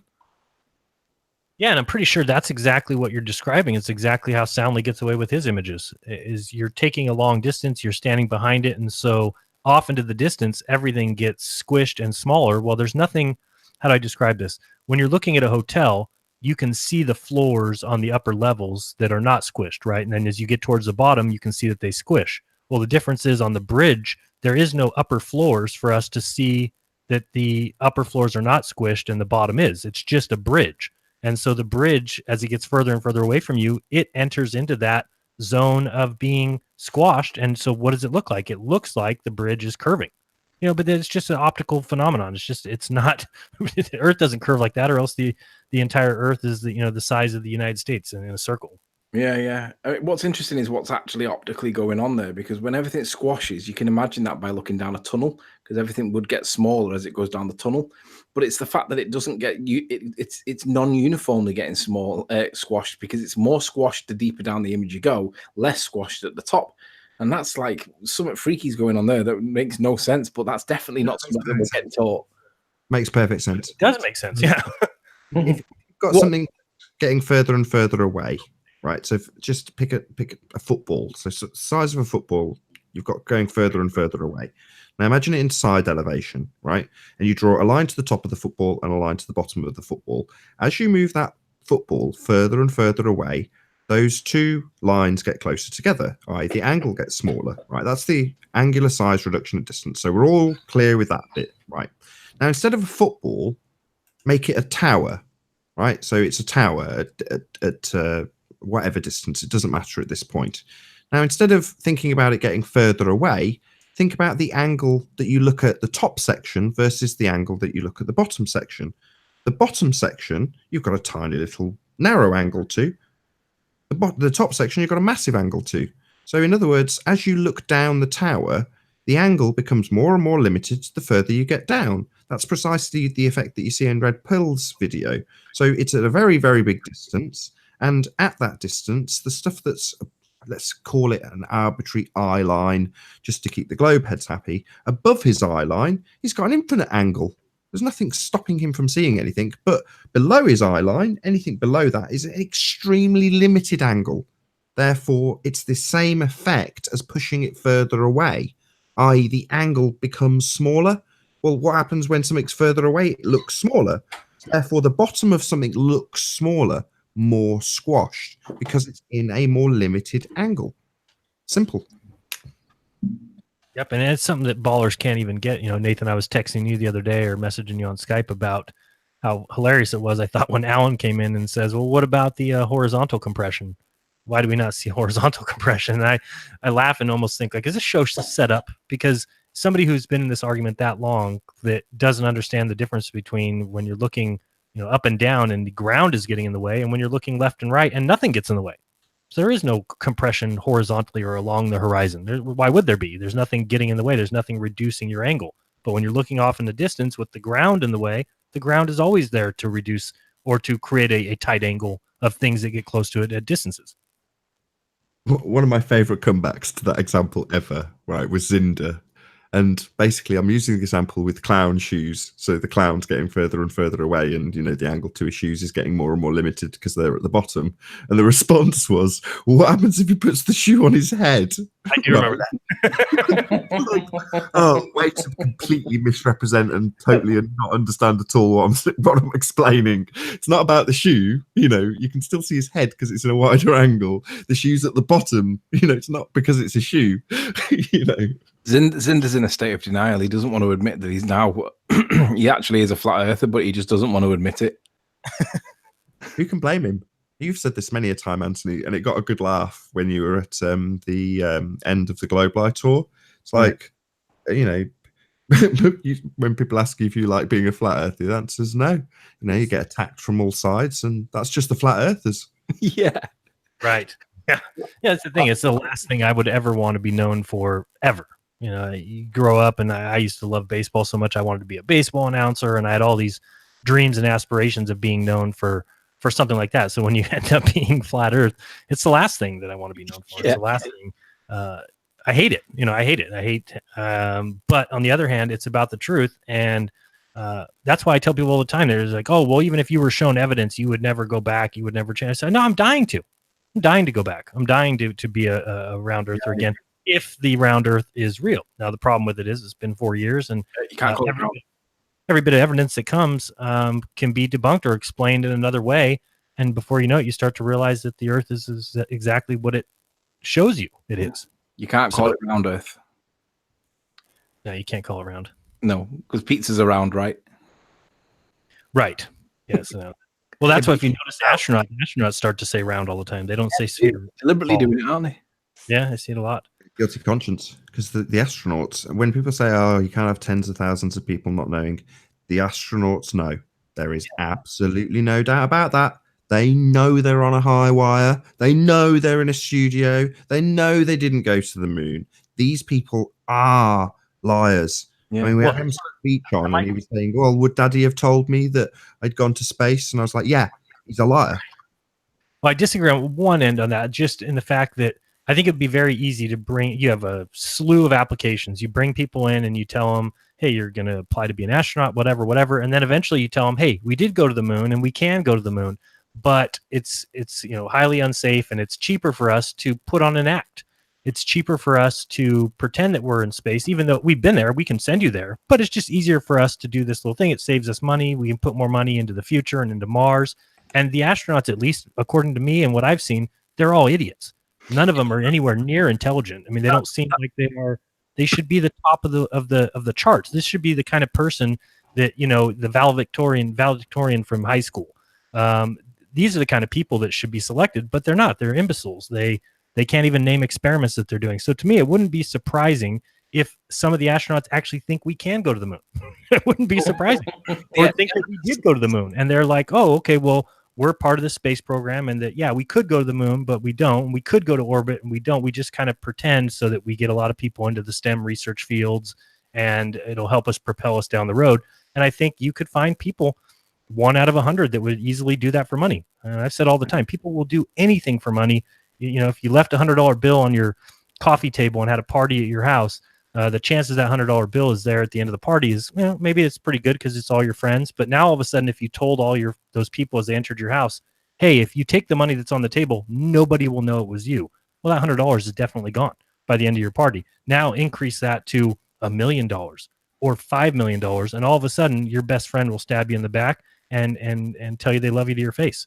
It's just what'll happen when you bring money into it, and they've got an endless supply of it.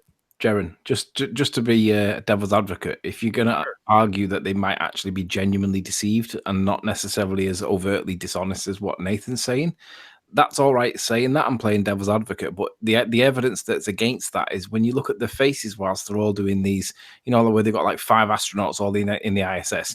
That smile that's on their face, on every single one of those face, that's not smiling because they're excited at doing something new. They're laughing at us. That's the way I interpret their smile. They're not smiling. They're smirking at us, and that's what makes me angry. And I think, these guys definitely know. Yeah, I mean, well, I definitely know they know that they're lying about what they're doing at that moment. So I'm not saying that. I'm certainly not saying that they're. I just think that there's a chance that they're here on Earth doing all these things with wires and doing these things in whatever if they have some sort of gravity chamber. I don't know what they use, but wires, we know that. Water, they know use that. I'm just saying those people might actually think we can go to space, and that we do go to space. So you're saying that if you put a gun to their head, they'd say, "Yeah, okay, I'm on a high wire," but it's only because we can't. It's cheaper to not go, and we have been, and all that sort of stuff.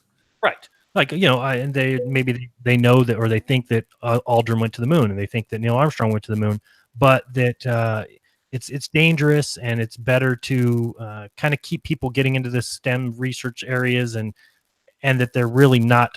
They know that they're not in space, but they think that they can go at any moment. Drop a hat, we can go to space, but we're just that. To me, that just is. I see that as being a possibility. I'm not saying that that's necessarily the truth, but I think that they all believe that they're doing this. Not all of them. Some of them may be told that they're doing this for the right reasons. And they're obviously not. They're lying through their teeth. They know that. But I think you can find those people. It's not. I think it's so hard for us to realize how many people there are in this country, alone, let alone the world. Or there's so many people to choose from that you can find dirtbags in any group. I don't know. It took me a while to realize that. Not to really pay much attention to my comments, but people were telling me, just look at the amount of, if you took a random selection of 100 people off the street, one of those people is crazy, and one of those people will do anything for money. So when you look at that, it's just out of 100, that's 1%. Well, the percentage of astronauts is 1/2 of 1/2 of 1/2 of 1/2 of 1%. So it's very easy to find people that are either dumb or think that they're doing this for the right reason, or are fooled into thinking, well, space travel's hard, but we want to kind of portray it as easy. I don't know. I just think there's a possibility rather than they think the Earth is flat. Like, I don't think a lot of astronauts know the Earth's flat.